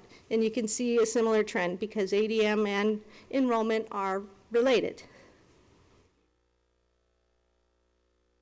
So it's less slopey from here to here than it is from here to here. Questions? Okay. Board Member Kirby. Thank you, Dr. McCauley, and team of one or two at least. Actually, it really is everybody helping us get the data clean. So thank you for this because clearly ADM plays a very big role in our budget. And we're going to be launching into budget discussions here for next year, I would assume, very, very quickly. And so this is a big chunk, a big starting point. My first question is on the ADM that you've already worked on, so not the kindergarten error, but the other one. Mm-hmm. Do we have any idea approximately of how many dollars that fine, that adjustment translates to? Yes, that can be estimated, but I'm going to defer to Laura Smith, who's the expert in school finance, and I would not want to misstate anything here. So, if those are current year numbers, that could increase our budget this year over $500,000. And it would also increase our capital, the DAW money for next year, because that's based on the prior year 100-day count. So it could have quite an effect on us. Okay. And I can't give you an exact number because I'm not sure what grade levels they are at this point. Right, ballpark is all. Yeah, so help me understand timing. So we found the error this year on this year's ADM. Are you suggesting that we could actually increase this year's budget by the $500,000? Yes. Okay. Yes, we won't know our total student counts until the end of August. This year is an odd year, and next year it's on current year funding. So it could increase our budget capacity this year by $500,000. Which, if we're almost at the end of the year and we don't spend it, it gets captured as budget balance carry forward, correct? Exactly. Okay. And then I think you just answered my second question on the kindergarten, because it was going to be, if you won't know the kindergarten number until July, will that affect the year we're currently in now and then be budget balance carry forward? Yes. Laura, you're just finding $500,000 here, $500,000 there. Happy birthday to SUSD. We'll get this one to. Yeah, no, everybody's looking, under all the rocks, and we're all communicating and just taking a fresh set of eyes to look at things. And when something looks wrong, we chase a rabbit down the hole. So Carol, she's the one that did this hard work. Carol paid for herself. Several times. For several years over. So thank you. Many more. I completely forgot to introduce the compliance officer, Carol Forsgren, state reporting extraordinaire. She sees the anomalies. She looks for patterns that deviate, and when things don't make sense, we don't let it go. We chase it down, and if we see a rock, we're going to look under it. We can't help it. That's true of all the team that I have, so. Great. Board Member Kravitz. If somebody could just comment, because I believe these numbers are especially important due to the fact that our state is requiring current year funding for our schools, whereas you could report numbers, our funding was based on last year's numbers this year, or next year, it's based on the actual number that goes through the door. Is that, on day one, is that correct? I'm going to defer to. So these numbers, I don't even want to get into how we, the whole method, and I don't get how we miss little heads in the classroom, but I mean, I just want to reiterate the importance of knowing our exact number so that we get all the dollars we are owed. And reporting correctly, even if it is something that takes more time, and it is more time intensive to do it right. It just is. And so we like to do things right, and so I believe no dollar left behind, no child left behind, no test score left behind. All of those things apply here, so. But you can finish answering the question. Which, exactly, the question is, this year, with this year only, if you are a declining enrollment, a declining ADM, you got a buffer this year. So if our numbers are smaller this year than they were right now, than they were last year at the 100th day, we get to roll with last year's number. If the number goes up, we get the increase. Next year, there's nothing is set in stone yet, but there's some manipulation with if your enrollment drops by more than 2%.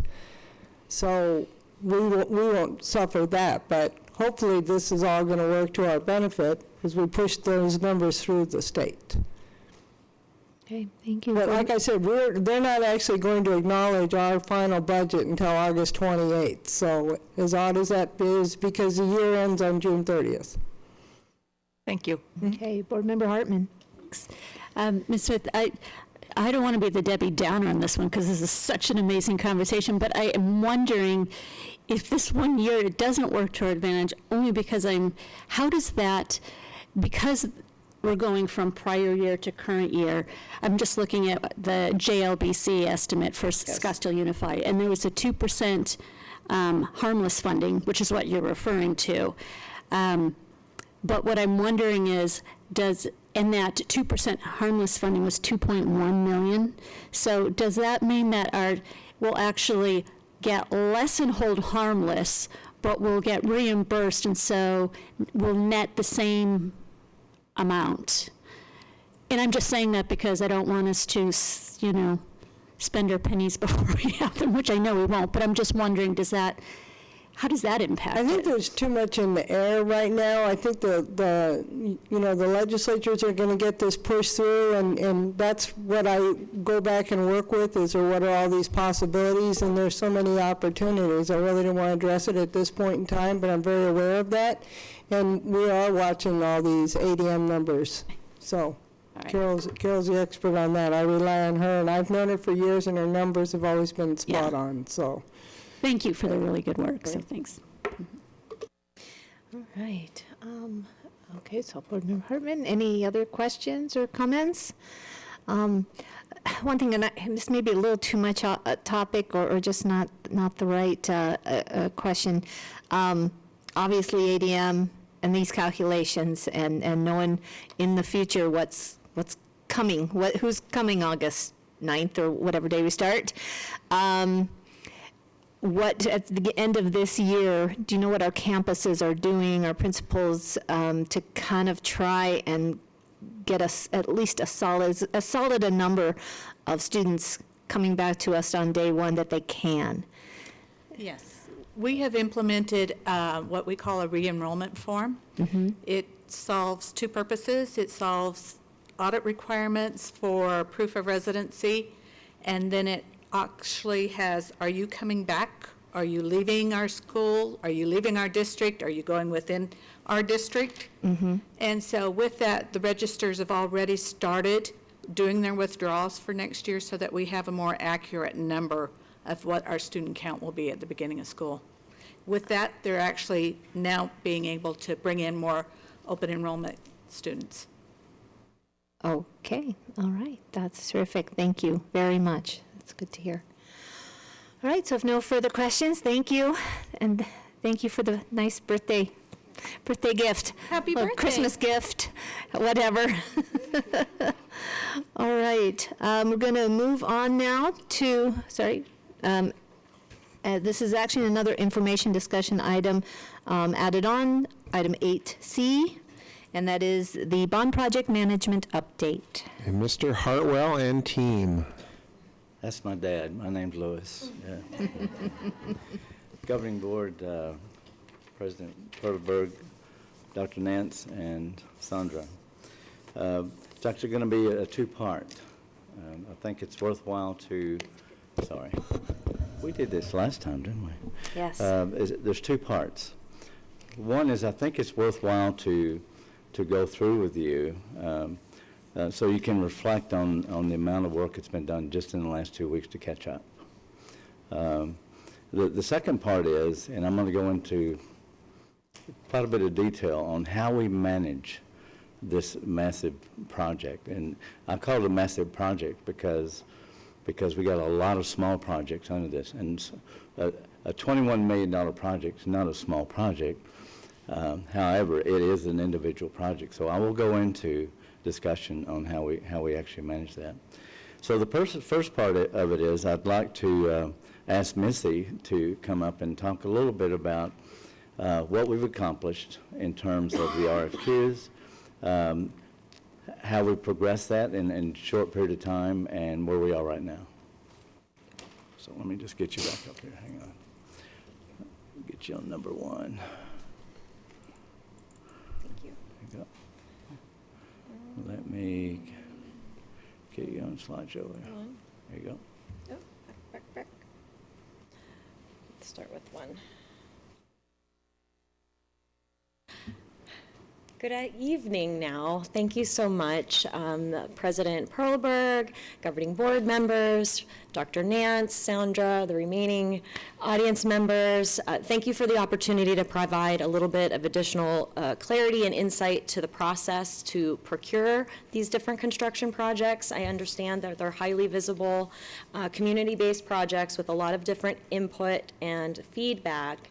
And my key goals here is to ensure that the district is in compliance with the school district procurement rules for construction, as well as instill confidence in the governing board that the district has moved forward within those parameters at a very rapid pace from the time of December when you initially said to move forward to now. So this is just a very brief overview of how we got from December to now, with a tentative timeline of the different activities that you should expect to see at all of the resultant governing board meetings scheduled from now through the end of this fiscal year in June. So I know that we talked a little bit about procurement as a general overview in February. We didn't get into the weeds so much with the CMAR specifically. So I'm hoping that this timeline will give you a little bit of guidance as to how we got here. And then we have like a one-page slide to just kind of show what a contract for CMAR includes of 3 separate pieces for the overall portion. So back in December, the governing board gave a directive to move forward with the bond construction projects to commence, whatever that meant at that time, I can't speak to specifically. But in February, I came and I gave a brief overview of construction procurement and the different methods that you can use to get different projects and different methodologies used. In March, on March 1st, the district procurement department issued the HOPE RFQ, and specifically, it didn't include certain required elements. It was not publicly advertised. It didn't include the draft contracts, and those are some key areas that we were called in on the 16th of March to address that, as well as help with the additional projects that needed to occur. So between December and March 16th, there wasn't really a lot of activity from the procurement element. So March 16th, we were called in. The very next day, I actually produced a schedule and a timeline from the procurement elements of knowing what the targeted completion date was for these different projects and what we needed to do from a procurement standpoint prior to actually being able to mobilize a contractor to get to that end construction final completion. So by March 30th, we amended the Hopi RFQ to include the draft pre-construction contract and construction services contract. We also developed and publicly advertised and issued the track and field RFQ, the Cheyenne RFQ, and the Hohokam RFQ. And the evaluation and negotiation timeline tentatively had been created for all of those different activities at that time. So the end goal, and again, this is kind of resultant if we were moving back to Thursday of last week. The end goal is that, so for Hopi specifically, we would have the design portion, the first GMP, and the construction contracts ready for you to approve by May 9th. Now, we didn't get the design phase portion awarded last Thursday, which will impact the ability to come back to you with a guaranteed maximum price for the first phase. But that was our initial idea. And again, this is at lightning speed, knowing that we lost 2.5 months from a procurement standpoint and trying to get caught up on time. We can certainly move as quickly or as slowly as you would like or would prefer, but a number of different people and a number of different expertise have been consulted and choreographed to get to this timeline for you.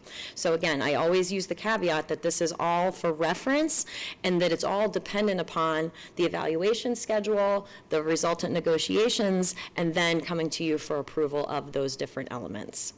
So where we'd like to go, and I have a little legend at the bottom because we were talking about a number of different project RFQs. We had hoped back on the 20th last week that we were going to get approval for the APDM factors, which we did for those 4 projects, and then also award the design phase.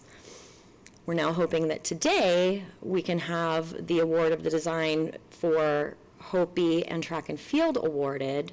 And we hope that the next governing board meeting that we would be able to provide factors for 2 additional RFQs to be reviewed and approved, as well as the design contract for Hohokam and Cheyenne.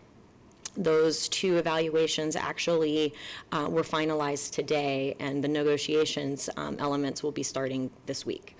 So again, this is all very escalated timeframes, but just to give you an overview, trying to keep everything moving along for the construction piece. So we were targeting May 9th for the award of the first GMP for Hopi, as well as the GMP and construction services for track and field. And then slating June 1st, hopefully, for the award of GMP for Hohokam and the award of GMP and construction services for Cheyenne. And then I have June 6th in there as like a reserve date for some of these activities that may not make it at the time that I'm saying tentatively. And then June 20th, the overall goal is that we would have the GMP for, the second GMP for Hopi and Hohokam presented to you for approval. So at that point, the procurement for these 4 projects would have been completed, aside from the approval of GMP number 2 for Hohokam and Cheyenne that's slated for August. So that's kind of like a general overview of what needs to occur when, with those end completion dates of August of 2018 for the schools and August of 2017 for the track and field. So that's kind of just a general overview of what to expect. If you have questions regarding this timeline, I'm certainly at liberty to hopefully address some of those. If you have questions regarding the procurement and what that means in terms of design, GMP, and construction services, I have a separate slide that I can kind of just a one-page overview. Okay, all right, thank you. Any questions? Gonna take a stab. Board Member Hartman. I would appreciate that one additional slide, which would be great.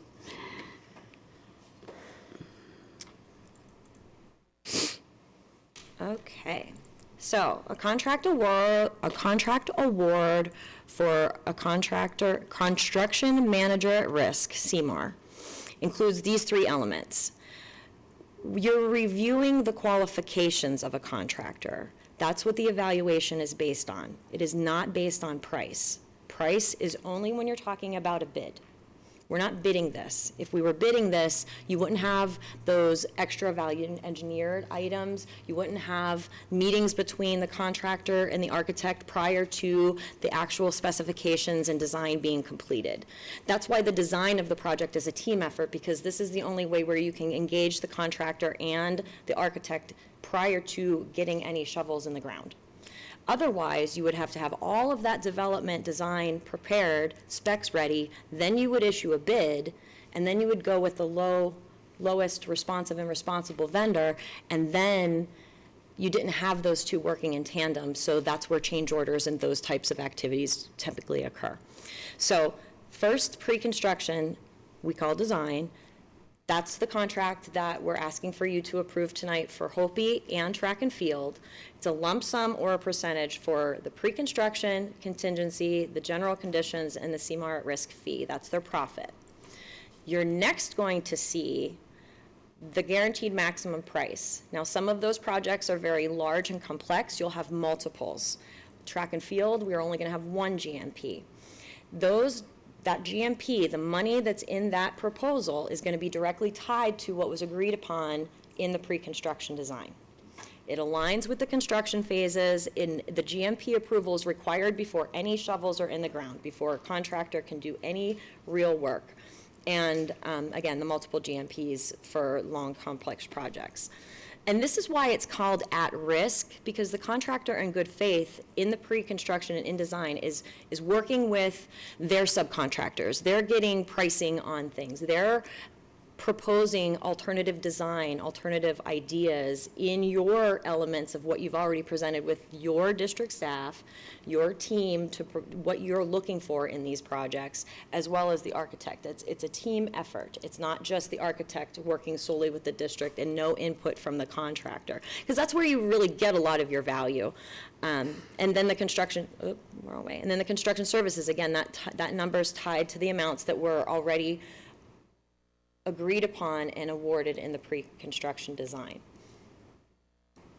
I know it's a lot, and I know I hope that is as succinct as I could possibly make it in layman's terms. But I like to think of it as like buying a house. You have a budget, but you've agreed that the commission you're going to pay is X percent. But you don't know exactly what that number is until you get your house and agreed upon that price.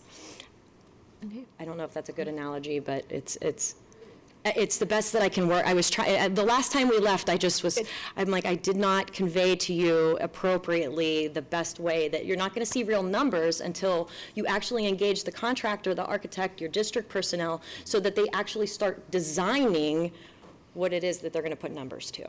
Okay, you're good? I actually do. I have 2 follow-up questions. So, thank you. That's very helpful. Makes sense. Go straightforward. So, my 2 questions are: the first one is, because we do not have a general contractor at this point yet, because that comes as a result of the GMP and kind of the. No, we do have a general contractor. We'll have a general contractor if you award the design part. If you don't award the design part, then we can't go to the other elements of this 3-piece puzzle. If we don't award the design part, then we have to go to the second ranked. So I thought, okay, I thought the CMAR is different from the general contractor, though. No. They're one and the same. The CMAR is your contractor. That's the CMAR, and this is the thing I realized too. We use a lot of synonymous terms that mean the same thing, so it's very confusing, right? So your construction manager at risk, it is your contractor. They're the ones that are taking on the risk because of all of the unknowns that you're ultimately going to look at. We're going to come to you with this design contract saying these are the amounts that we've agreed upon in good faith, that are in the parameters that the SFB has set forth, that we've worked with district council And once we get those pricing for those phases, we're coming back to you. I have a sample that I felt like might be helpful to see a different district and a different GMP proposal so that you can see how everything is broken out with those fees, surveying, concrete, every line by line kind of program area and what that fee is, and then as it ties to their fees for the design, for the pre-construction, for the contingencies. And those are all things that we can negotiate, knowing what the district's position is, as well as come back to the board and get approval. Board Member Hartman, if I could just step in just a minute.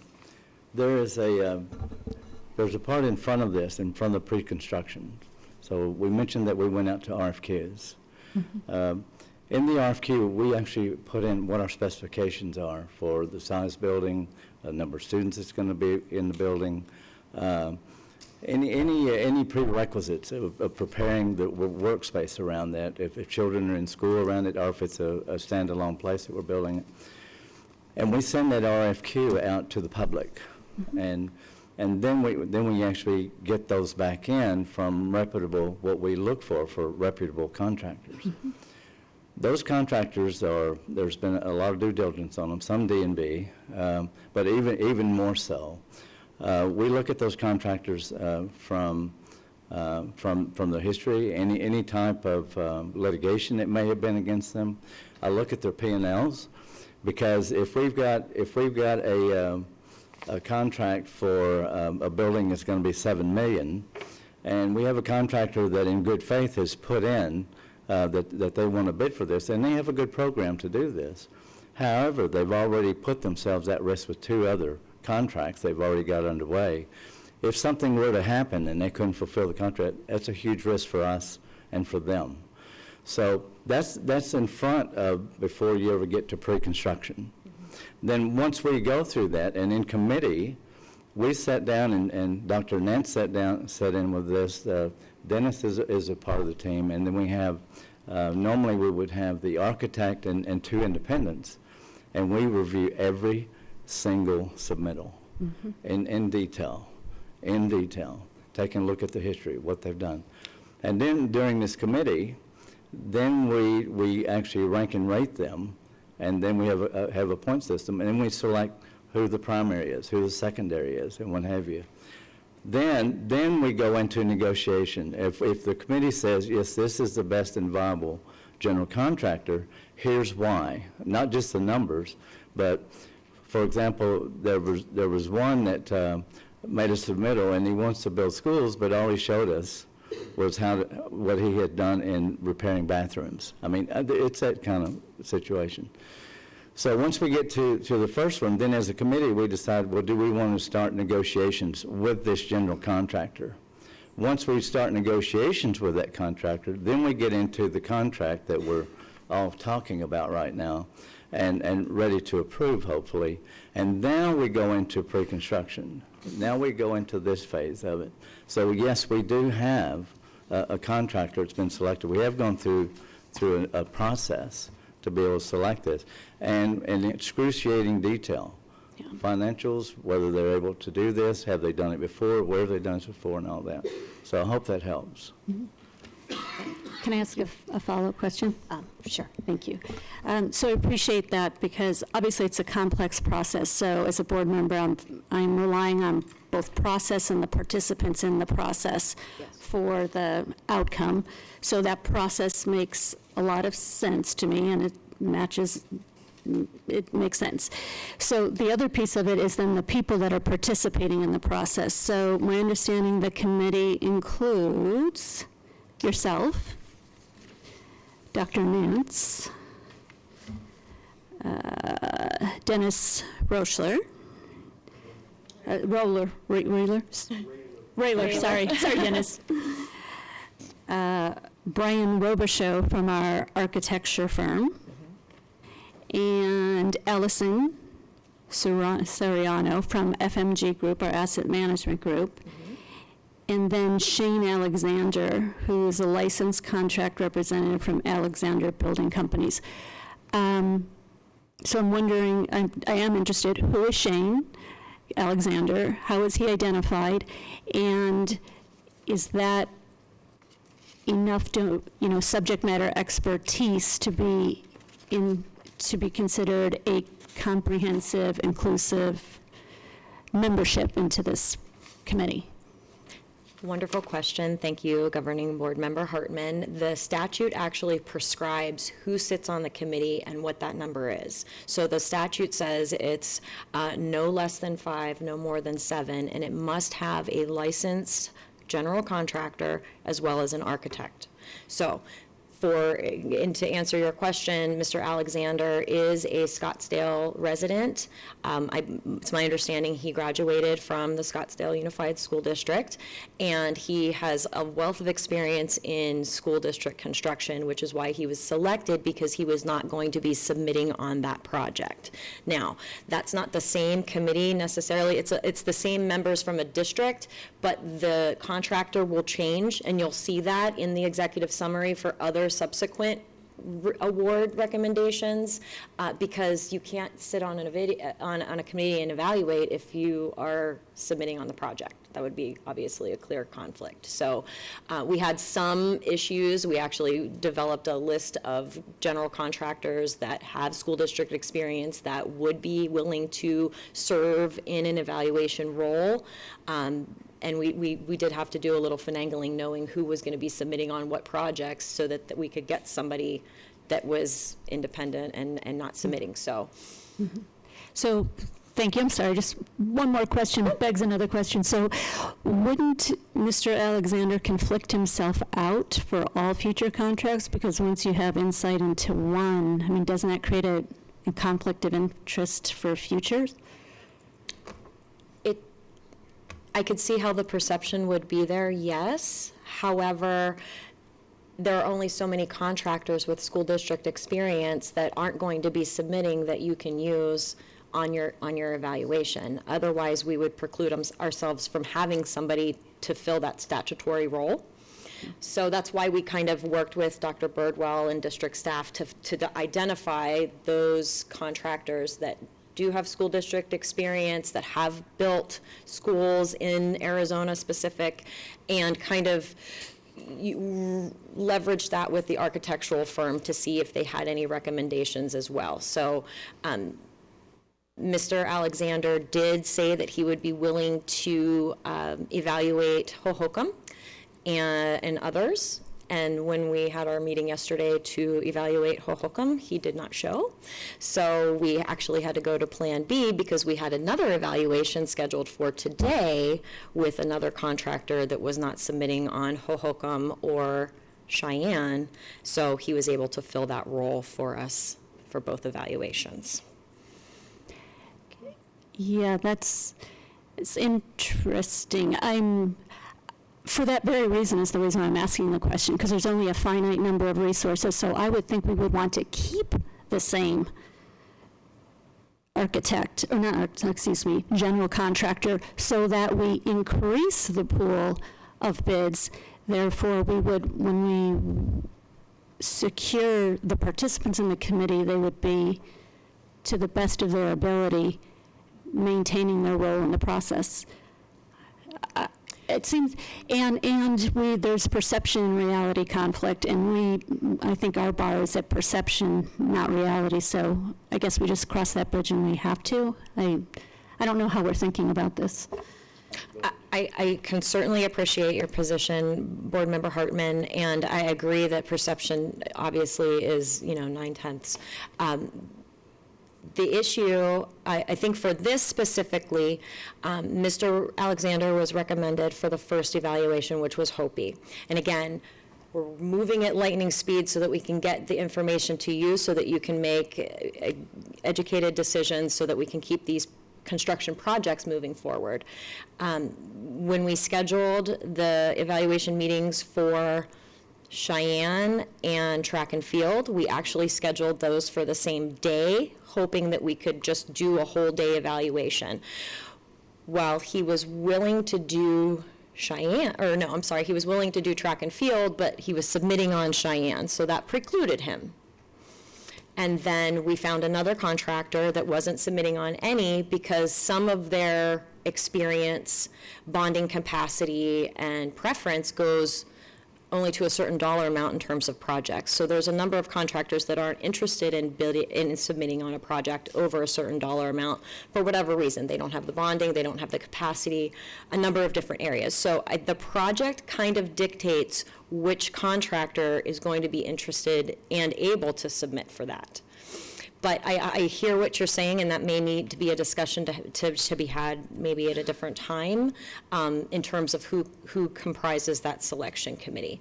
We've got everything from Hohokam and Cheyenne, Track and Field, and Hopi have all been evaluated. So this would be something for moving forward with the evaluation of Pima and any other additional projects that need to be released on the street. But I do think that it's a valid concern, and I certainly think that between the district personnel and the board that we can come up with a reasonable solution. Okay. Board Member Kirby. Thank you. Could you go back to the previous slide that showed the timeline? Yes.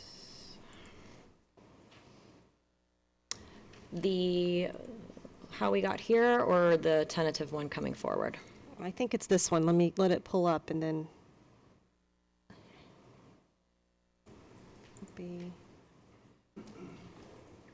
Okay. So I'm not going to do this on every project, but I want to ask a timeline question on Cheyenne, please. Okay. So this says that, give me the right date, on March 30th, we issued the RFQs, several of them of which one was Cheyenne. Correct.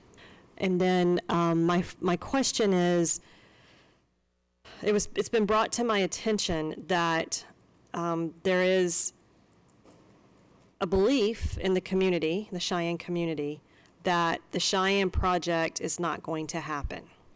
That because of discussions with the city and some, the way the drop-off lanes are working, and et cetera, that there won't be enough room on the property left after we meet the city's requirements to build the gymnasium and add the classrooms.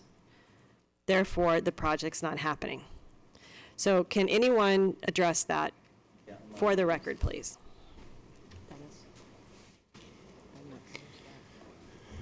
Good evening, President Perlberg, governing board members, Dr. Nance. Sorry, it's been a long day. Mr. Dorr, James Dorr, and myself were with city engineers and the city fire review folks today on Cheyenne. And we were talking about that subject of where the architects had originally designed the driveway to go back behind the campus, which created a bunch of complexity with moving basketball court. It was bad. But they were doing that off of the information that they got originally from a pre-app meeting with the city. But when you don't have the knowledge of the school, the circulation, all of those things, as an architect, you kind of go in with, well, give us some instruction and we'll start drawing. And so when James and I met today with those folks, we came up with a solution that keeps basically all of the folks in the front of the school. We're not going back behind the school on the north side. We're creating a new parking lot on the south side.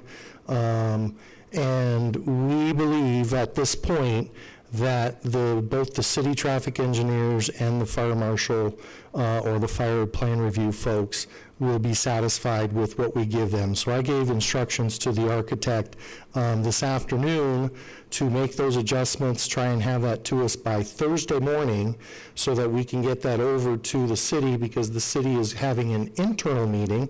We're not invited, but at least they're talking about our project, and we believe we've got a solution that we can present to them to get this thing moving along. So there was nothing that was said to me that there was going to be a problem with the project, other than the fact that the design that they were working with earlier really wasn't going to work too well. But the folks that we were in the room with today have every expectation that the project's moving forward.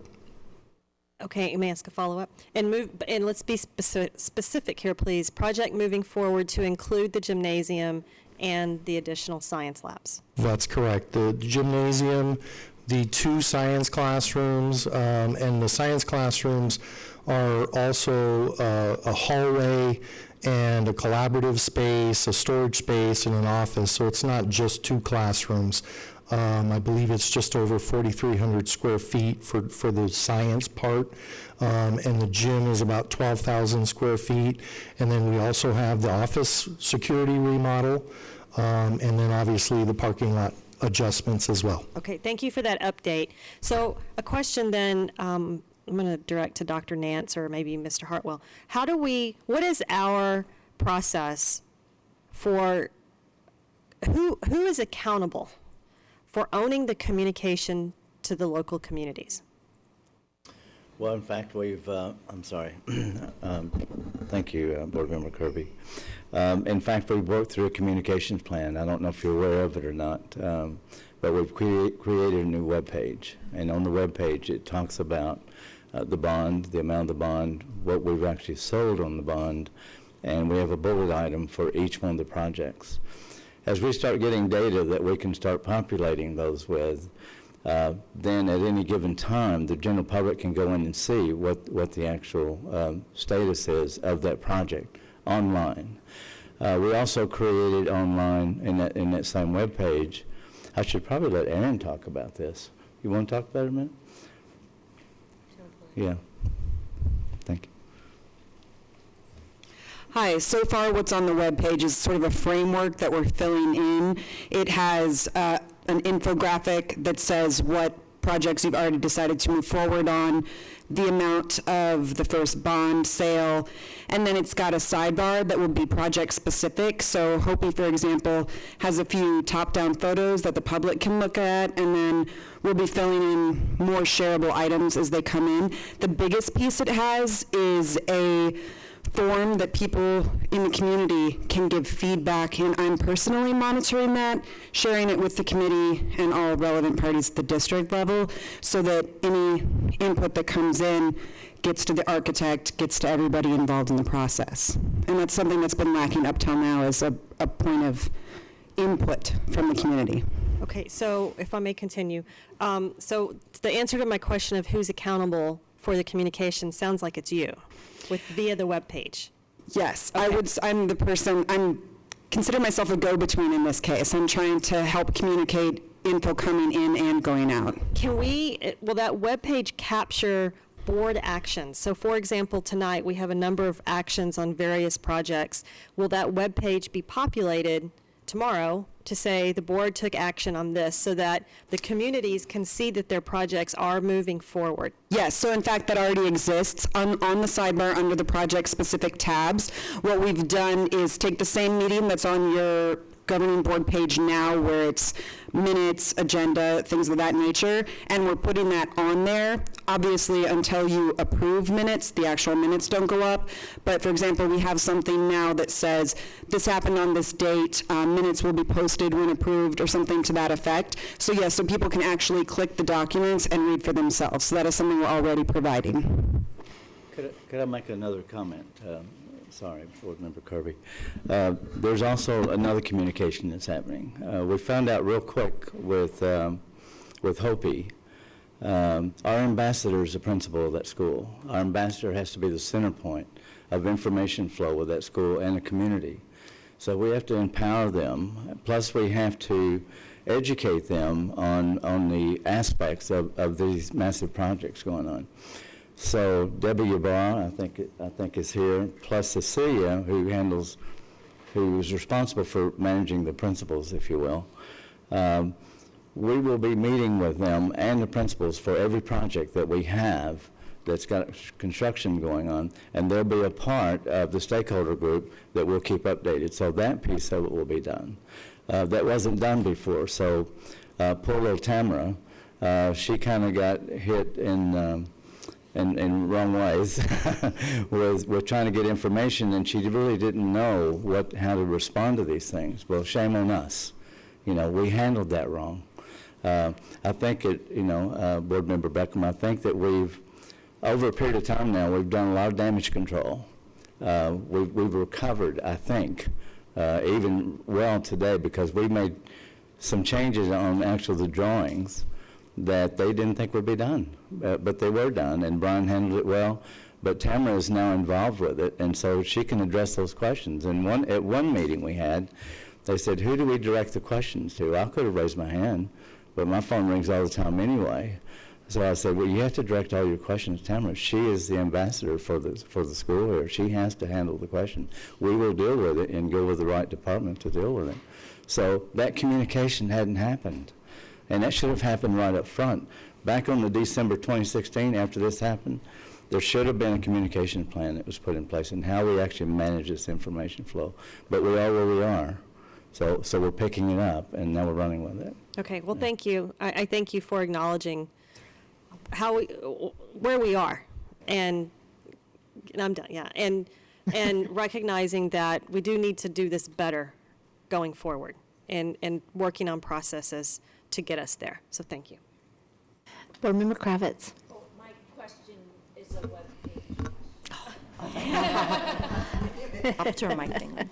Okay, so you built a website, but how will people know about the website if they're not watching tonight?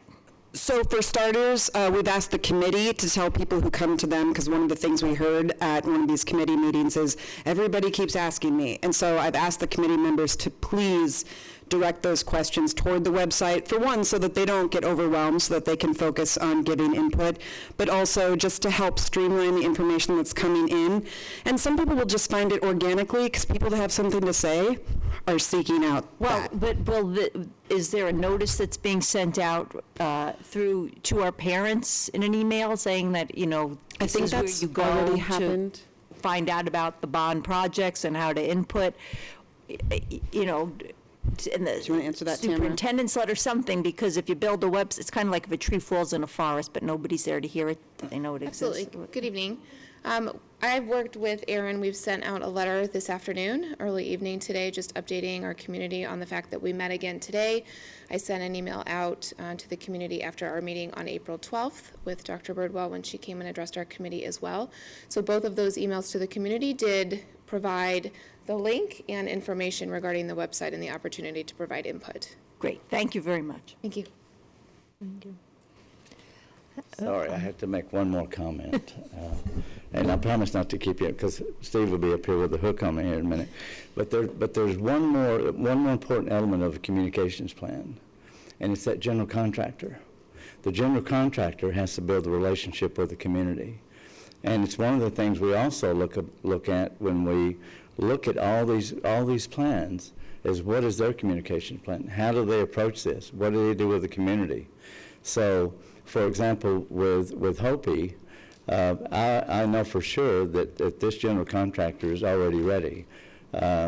Actually has notices that they want to put on the door. It says there's going to be some construction soon. We want to meet with you. In the future Hopi meetings that we have, planning meetings, the general contractor will be there. And also, and we'll talk about it in just a minute, they also have a critical path and a plan that we'll be discussing with each one of the communities as we start progressing the construction. So that general contractor is key in order to manage this. Board Member Hartman? Just a couple clarifying questions, because, and let's just talk about Hopi for right now, since it's the example. So clearly, based on the emails that we've received and the public comment tonight, they do not feel communicated to or participating in the process. So I want to ask just a really specific question. Who's meeting with them, by when, and who owns it? And I don't think it's just the principal. I mean, I don't think our principals are equipped. We may give them information, but what is that, when, and who, and what is the conversation that's being had? What's the level of input that they will be participating in? In the beginning, there was an indication that the general public would have direct input to a lot of the changes with inside the building. If you talk to Dr. Birdwell, we're building a building to last 50 years, not 5 years, while you're children here. So the other thing is, when we build a building, and since we have 3 major buildings that are essentially going to have the same footprint, we can have very little input in terms of how the structure is inside, but there's a lot of input you can have in terms of the elevations in the front.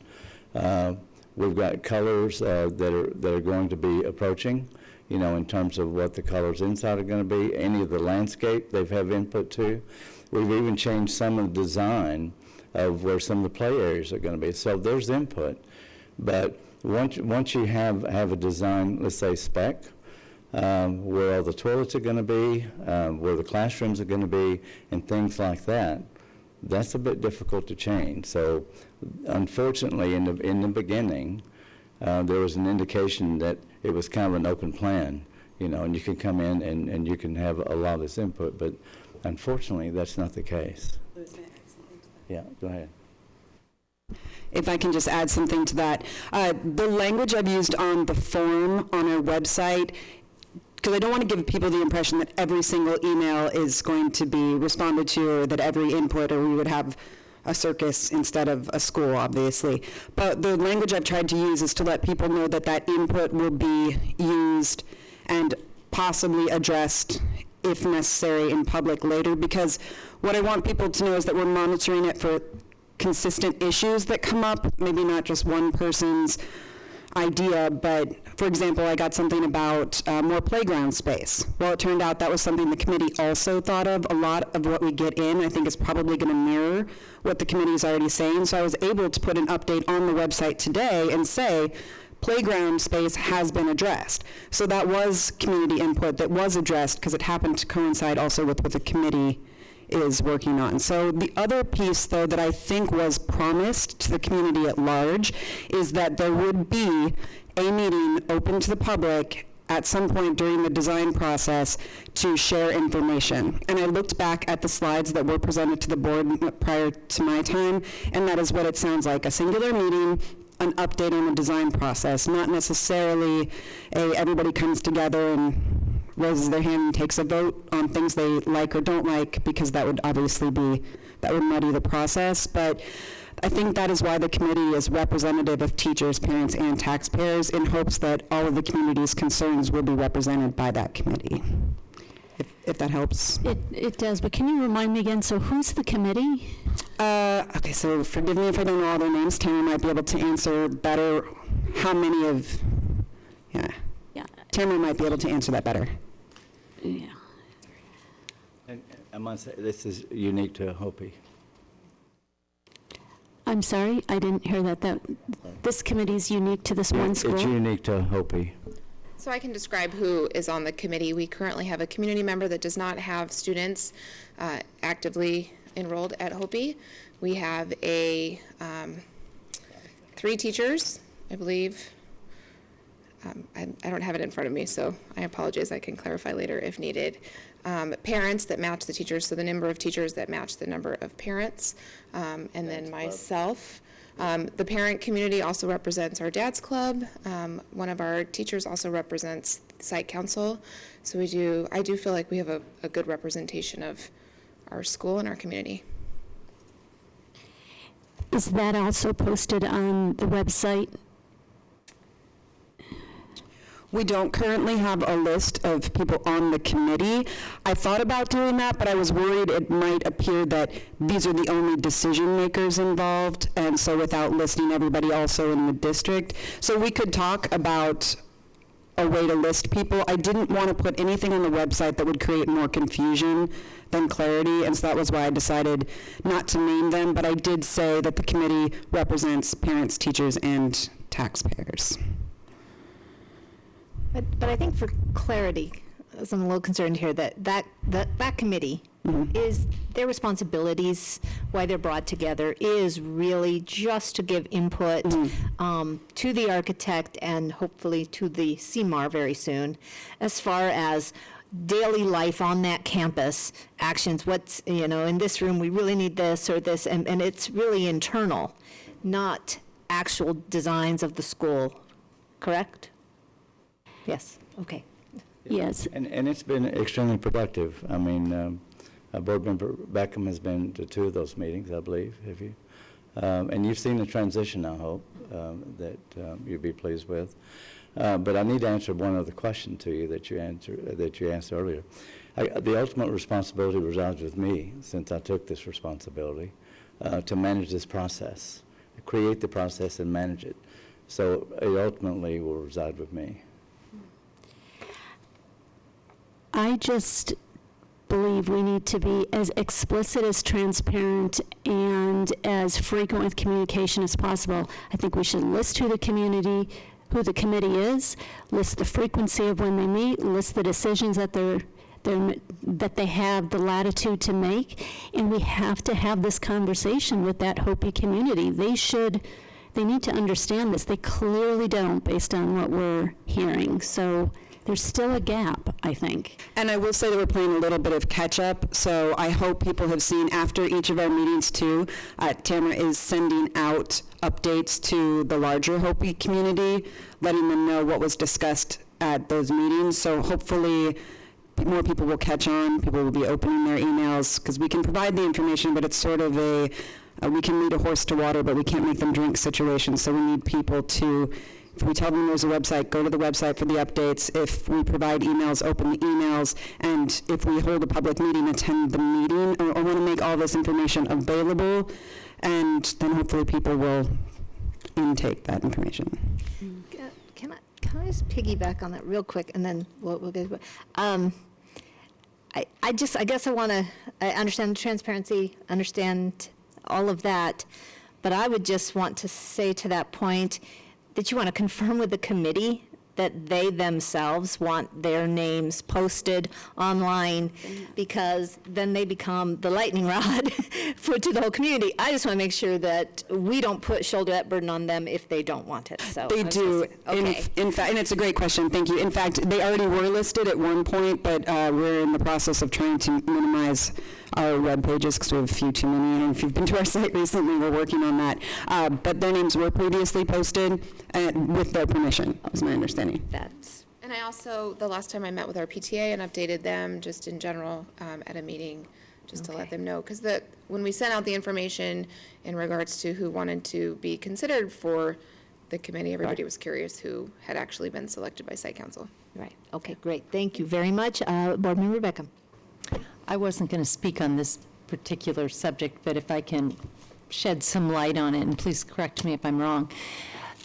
There was an application process that everybody in the committee and the community could have applied if they wanted to be on. It's my understanding there were more people who applied than who were chosen. So that was one point of contact. It was a little late. We all acknowledge that. And there needed to be some clarity in what exactly that committee would do. But everybody was given an opportunity to apply. It was chosen. That was made public because I know I got the information. Then that committee met. They actually got together. They take minutes at every meeting, which are available after every meeting. They created goals, norms, goals and objectives. Those are all public documents that I know you've had available since their first meeting, which I believe was April 5th or someone that week. And so it has been a very transparent process of who the committee is, what the committee's doing. And I know that the last two meetings I went to, the architect, because they were given a list of what the questions were. The architect wrote those all down. He came, and it just happened to be this morning, answered every single question that the committee asked. They made changes, actually, to the plans because they had incredible input, as well as the teachers had great questions, great input. It's becoming, as I see it, a very thoughtful, careful, meaningful process. I would like to say I think it's been so positive and is only getting better from my viewpoint that this is something that maybe we would want to replicate at the other schools. I heard that maybe we wouldn't be because it was unique, but that's a separate question. So I just wanted to add that for clarity of that some of the emails we're getting, maybe they're just not informed about what's happening, but it's not because the information isn't available. Board Member Beckham, don't get me wrong, unique does not mean bad. No, I didn't take it that. Yeah, unique means it's the only one that has a committee. What I would expect is in the other construction sites and locations, we would, with the principal, develop some type of forum on a regular basis that would have community input. I mean, whether they want to set up a committee to do that, that's fine. We'll work with that. But at this time, the only one that has done this is Hopi. Board Member Hartman? Thank you. So I'm appreciating that there's an application, there's goals, there's norms, there's participant roles and responsibilities, and even a principal forum, but I must have missed the memo. This is the first time I'm hearing of this, so I'm guessing there's other people out there who haven't heard of this either, so how did I miss the memo? And how do we mitigate that going forward? Because clearly people are missing this. I've never heard of this before, so. I can say the process of forming the committee was prior to my time with the district, because as you all know, I've only been here for about a month. So I've only been involved in the process since the committee was already formed. I would love to see this be the format for all of the schools moving forward, because I think it is going to be really successful. What I think is important that Board Member Reckham mentioned is that it's starting to go really well. Sometimes it just takes a little while for word to get out when a process is moving, and we're moving kind of quickly now. At weekly meetings, in the past 3 weeks, we've already made a lot of progress with the committee, and sometimes those things take a while for everybody to catch on to what's going on. I think prior to the work we've done in the last 3 weeks, there wasn't a lot happening at all. So the perception might still be out there that that's what's happening, but I hope as more people see Tamara's emails and the website and realize how often the meetings are happening, that will become the form for the other schools moving forward too. So thank you. This seems like it's moving in the right direction, but I do have a question. So when did that application go out in this information? I mean, and how did it go out? I just didn't see it, so I'm assuming others didn't either. Sure. I don't have specific dates on me. I'd be happy to go back and look and provide that information further. We sent an application out through district emails, so through our In Touch system that we can use for robocalls and texts and emails, and the application was sent out specifically through there. They were also available at our school location, and we also published it in our headlines, highlights, which is sent through our PTA. There was about a 2-week application interest form process in which community members and parents and teachers could turn those interest forms in, and then as a site council, we met to review, and then we chose those through the site council process. I'm a little confused. Did you, I mean, since it was site-based, obviously, that committee, am I correct there? Correct. So there was no communication that went out throughout the whole district regarding this. Is that incorrect or correct? At our May board meeting, Mr. O'Brien brought it up. I believe you were here. He asked when you were picking the committee. It was mentioned the next day. I happened to follow up on that, and it happened to not be the next day, but it was like the following Tuesday of that. So I'm going to say that was beginning of April, because was our meeting on the 28th? Probably March, probably earlier, Right. yeah. It was at our March meeting that it was all brought up when he was doing his presentation. It's just that it's so comprehensive that it's hard to grasp all of it at once, but I do know that it was brought up at that board meeting. Okay.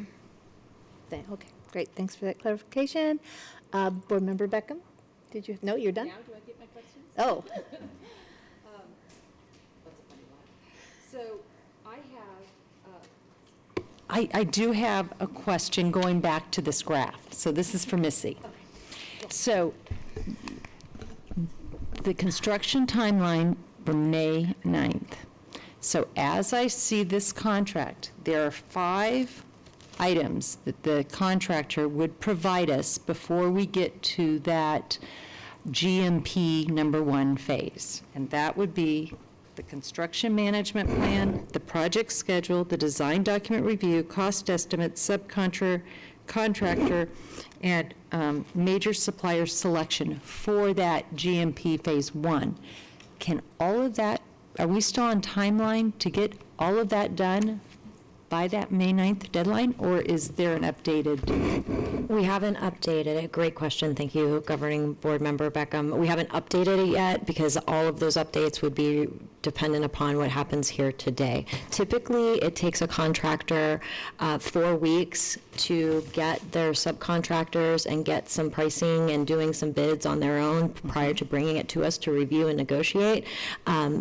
They are working in good faith, and I know that we had set dates to negotiate and talk about the GMP, but we really can't do that until they can engage with the architect so that they can actually start moving towards those activities. So I would love that we could hit that May 9th meeting to bring you the GMP for the first phase. I just don't feel very confident that we will be able to hit that date now that we've moved back a couple of days. I know that they're waiting by the phone, ready to move. So I'm still trying, this is my pie in the sky kind of timeline to hopefully get everything in this fiscal year mobilized and ready so that the construction process can actually start.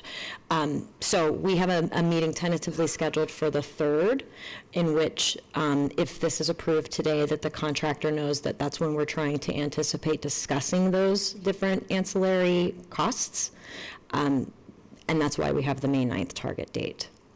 So that gives us some time to review those. So what I'm hearing is that, I don't want to say the negative, but it sounds like it's not realistic from what you just said. So do we just need to get an updated of when it is realistic, given that all of those items are what they need to do prior to giving the GMP? I'm just putting it rhetorically. I don't think you can answer that because you don't have an answer yet. Right, but correct. If that's a great date, great, keep it. If we need an update, we'd like to have an update as soon as possible, I think. Absolutely, and my little review, this is my little, you might have seen it, I know that I shared it way back in March, and I know some district staff used it and gave you presentations, and it was really for my own purposes of trying to keep each project aligned with the timeline. So that's my lightning speed. That's if all of the stars align correctly and you feel comfortable and everyone feels comfortable and we've got good numbers and we've negotiated, wonderfully. I don't have a crystal ball. I wish I did, but I'm still targeting that May 9th for Hopi for GMP number 1. With the intent that we know that we have a couple other meetings that we can target for those same type of activities, if we don't meet the 9th for Hopi specific. Okay, thank you. My second question is you had, and the only reason I'm asking it here is because you specifically had mentioned the negotiated fees. And you mentioned 4 of them. Okay. And I know of 3 of them. Could you rename what you named about a half an hour ago? What you said so that I can make sure I heard correctly? So you've got the pre-construction, which is the design. And that's the lump sum, not to exceed that 100,000 for Hopi specific. Then you've got the contingency, which there's a contractor contingency and there's actually a district contingency. Then you have the general conditions, and then you have the CMAR at-risk fee, which is also known as their profit. You said the CMAR, did you mean the construction piece? Yes. Okay. Yes. And do you know what, I'm going to just ask it again. Just, you use the example of when you have you sell your home. Right. And you have a commission. You don't know the actual dollar. Completely understand that. Yes. But what you do know is it's typically 3 or 6%, depending if you've got a co-broker, of your sale price. Correct. What's the sale price number here? What is that 7% and 4% tied to? That is tied to the original project estimate that is needed in order to release the RFQ.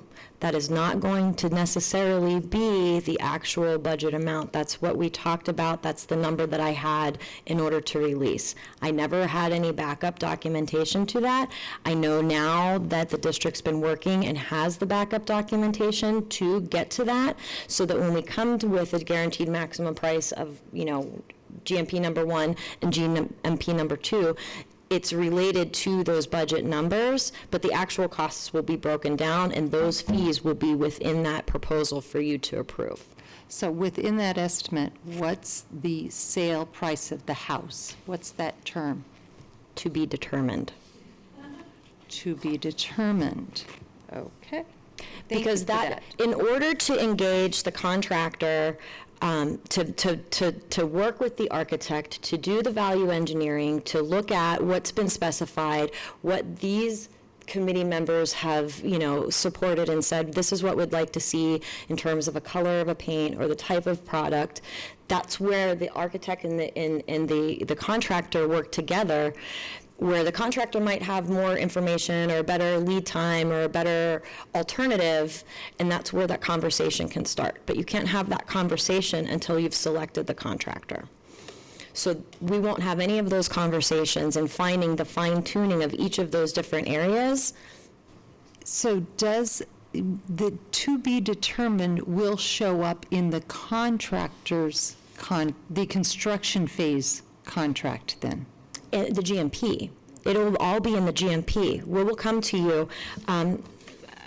If I may just show you an example. I've seen the GMP. So what will happen is once, because you have the GMP, and it will have a name to it, that then, because you get your GMP before you get your construction phase contract, correct? They kind of come together. So then that to be determined phrase will be inserted in that contract. It's why it's not in this contract. Absolutely, 100%. Okay. Yes, I correct. just got my answer. Yes. Okay. Yes. All right, great. Yes. Thank you. Okay. Board Member Kravitz. Thank you. I'm going to be repetitive. I apologize, but I want this to be crystal clear to the community. And this is regarding the Hopi rebuild. My questions are for you, Mr. Hartwell. Okay. So it's my understanding that the communications got off to a rocky start. It appears from your comments, Board Member Beckham, your comments, Mr. Hartwell, the principal's comments, things have improved. They have a committee. The committee is there and is designed to take the input from the community and represent the interests of the community, of that school. Is that correct? That's right. So that way we don't have 200, 300, 500 parents saying what kind of window they would like or, whatever. There's some consistency in the process, and it's somewhat organized. Yeah, Board Member Kravitz, in fact, that was a discussion, and which the architect was able to address. So it ended that discussion on what. Right, window. I know they're not necessarily interested in color swatches and fabrics and all that kind of stuff. I'm not interested in that either. But, so there's organization, they are the conduit through which the community expresses concerns or what they would like to see in their building so that it is useful to the community and to the students at the school, correct? Right, that's correct. Okay. I just want to make that clear. Yeah. Then there seems to be some anxiety in the community about the date is coming and they're going to start building and we haven't seen anything. So, there's always another day. There's always another day ending in Y that's coming up. So if we don't start on the 1st, we may have to start on the 2nd. Or whatever the dates are. So there will be something to show the community. I have seen, we've done other rebuilds in this district. There's usually some final something to show the community, this is what your school will look like. Or we are anticipating doing something to that effect, and that it will reflect what the committee has expressed or communicated to the architect, to the contractor, so that people feel that they have had input into this process. Absolutely. I mean, we've provided them even 3 elevations as to what the front could look like, and discussed about what it looks like. And that within was the community. based on the committee's input. It wasn't something that was top down. There was the committee. The architect presented them based on what the homes are like in that community, so it would blend in, but gave them 3 options to take a look at. Okay. Behind that wall, everything is the same, no matter if we go here or whether we go to any of the other schools. Okay. But behind that, it's the same. Go ahead. To answer your question, yes, the intention is to have a larger public meeting, and in fact, the committee members had talked about being present at that meeting and sharing what input they gave so that the community knows, doesn't just hear from the district, but also hears from the people who are representing them on the committee. Thank you very much. Thank you. Thank you. All right. Any further questions or comments before moving on? Thank you very much. Thank you. All the clarity, information, and moving us forward these last few weeks. That's great to hear. Thank you. Okay, so we are going to move on to action item 9A, approval of award of request for qualifications RFQ number 17081 for the rebuild of Hopi Elementary School. Is there someone that would like to make a motion?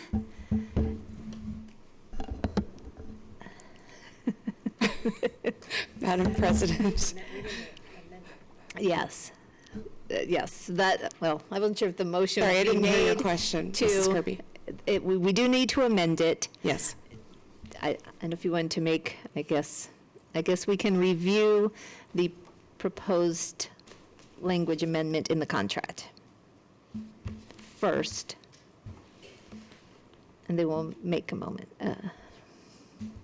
motion. You got the language? Yeah. Okay.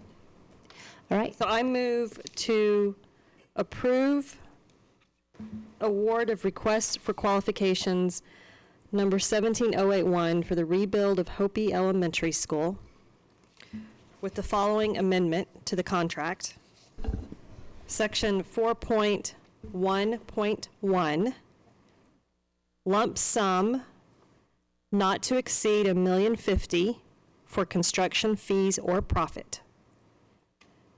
And additionally, 4.1.2.1, construction fees or profit not to exceed $1,050,000 lump sum. All right, got it down. I will second that motion, sorry. Sorry. All right, so motion is, and all in favor? Aye. Aye.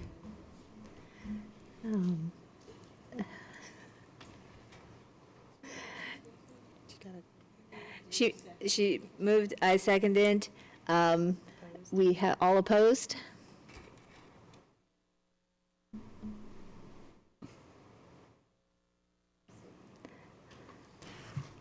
I'm just opposed to a little bit of that wording, so I guess I have to say no because of that one addition in the amendment. Okay. No. Okay, motion passes 4-1. All right, moving forward, action item 9B, approval of award of request for qualifications, RFQ number 17084, track and field improvements at Chaparral, Coronado, and Saguaro High School. Go ahead. I move to approve award of request for qualifications number 17084, track and field improvements at Chaparral, Coronado, and Saguaro High Schools with the following amendment to the contract. Section 4.1.1, lump sum not to exceed $375,000 for construction fees or profit, and 4.1.2.1, construction fees or profit not to exceed $375,000 lump sum. Okay. Do I have a second? I'll second. Thank you, Board Member Kravitz. All in favor? Aye. Aye. Aye. Motion passes 5-0. Thank you. Thank you. I know. Okay. At this time, we're going to move on to action item 9C, but I'm going to recommend, it's 9 o'clock, been a very long day, and this particular action item does not have a deadline date until May 12th for us to review the 2018 political agenda. So I would like to make a motion that we postpone this until our next meeting, this discussion, so we can all go home. Is that, I'll make that motion. Do I have a second? I have a question before Okay, the motion. sure, absolutely. let's see. What I wasn't clear on, if you can get clarification before we have this conversation on our next agenda item, is the memorandum requested us to review the 2017 political action agenda and reaffirm the top 5. And what I didn't understand is there's actually 3 categories, and there's 22 items underneath. So are we picking 5 of the 22, or can we pick the top categories? I kind of tried to seek out clarification for that. I can seek harder now that we have a little more time, because I'm not 100% sure if we're Okay. supposed to pull just from these 3 out whichever one we want. I believe that's the case, but I'll try and verify. All right, that will expedite All the right. process. Okay. So, do you have a second on postponing that Second. agenda item? Thank you, Board Member Beckham. All in favor? Aye. Aye. Motion passes 5-0. Next item 10, future items. Do I have a request for future agenda items from board members? I do have noted that in August, we will be brought back an update of the ADM full-day funding of kindergarten. Clarity. Any other items? Board Member Hartman? Yes, 2 items. One, I'd like to have the agenda item to follow up on the evaluation committee potential conflict of interest, so we have clarity around that. And then 2, I would like us to discuss the ASBA requested resolution related to the ESAs. Thank you. Thank you. Okay. All right. Sorry. So next, we'll move on to item 12. Item 11, dates of upcoming meetings. We do have a meeting Thursday, May 4th at 3 p.m. That will be a special meeting. On Tuesday, May 9th, we have our regular meeting here in this boardroom. Item 12, do we have any governing board reports? Board Member Hartman. I'm so sorry to do this to everyone, because I know we really would like to leave, but I really have been asked to make sure that we do governing board announcements or activity so that there's more communication in the community. So between the last the board meeting and now, several things that have been focused on March 24th, and by the way, Sandra, I will give you a hard copy of this. On March 24th, I was invited to participate in the Scottsdale Leadership Education panel and discussion. On March 29th, participated in a City of Scottsdale and Tempe Education Initiative to discuss City of Tempe education and human services best practices. The outcome of that is the Scottsdale City Manager is going to make a recommendation for the City of Scottsdale for educational collaboration opportunities.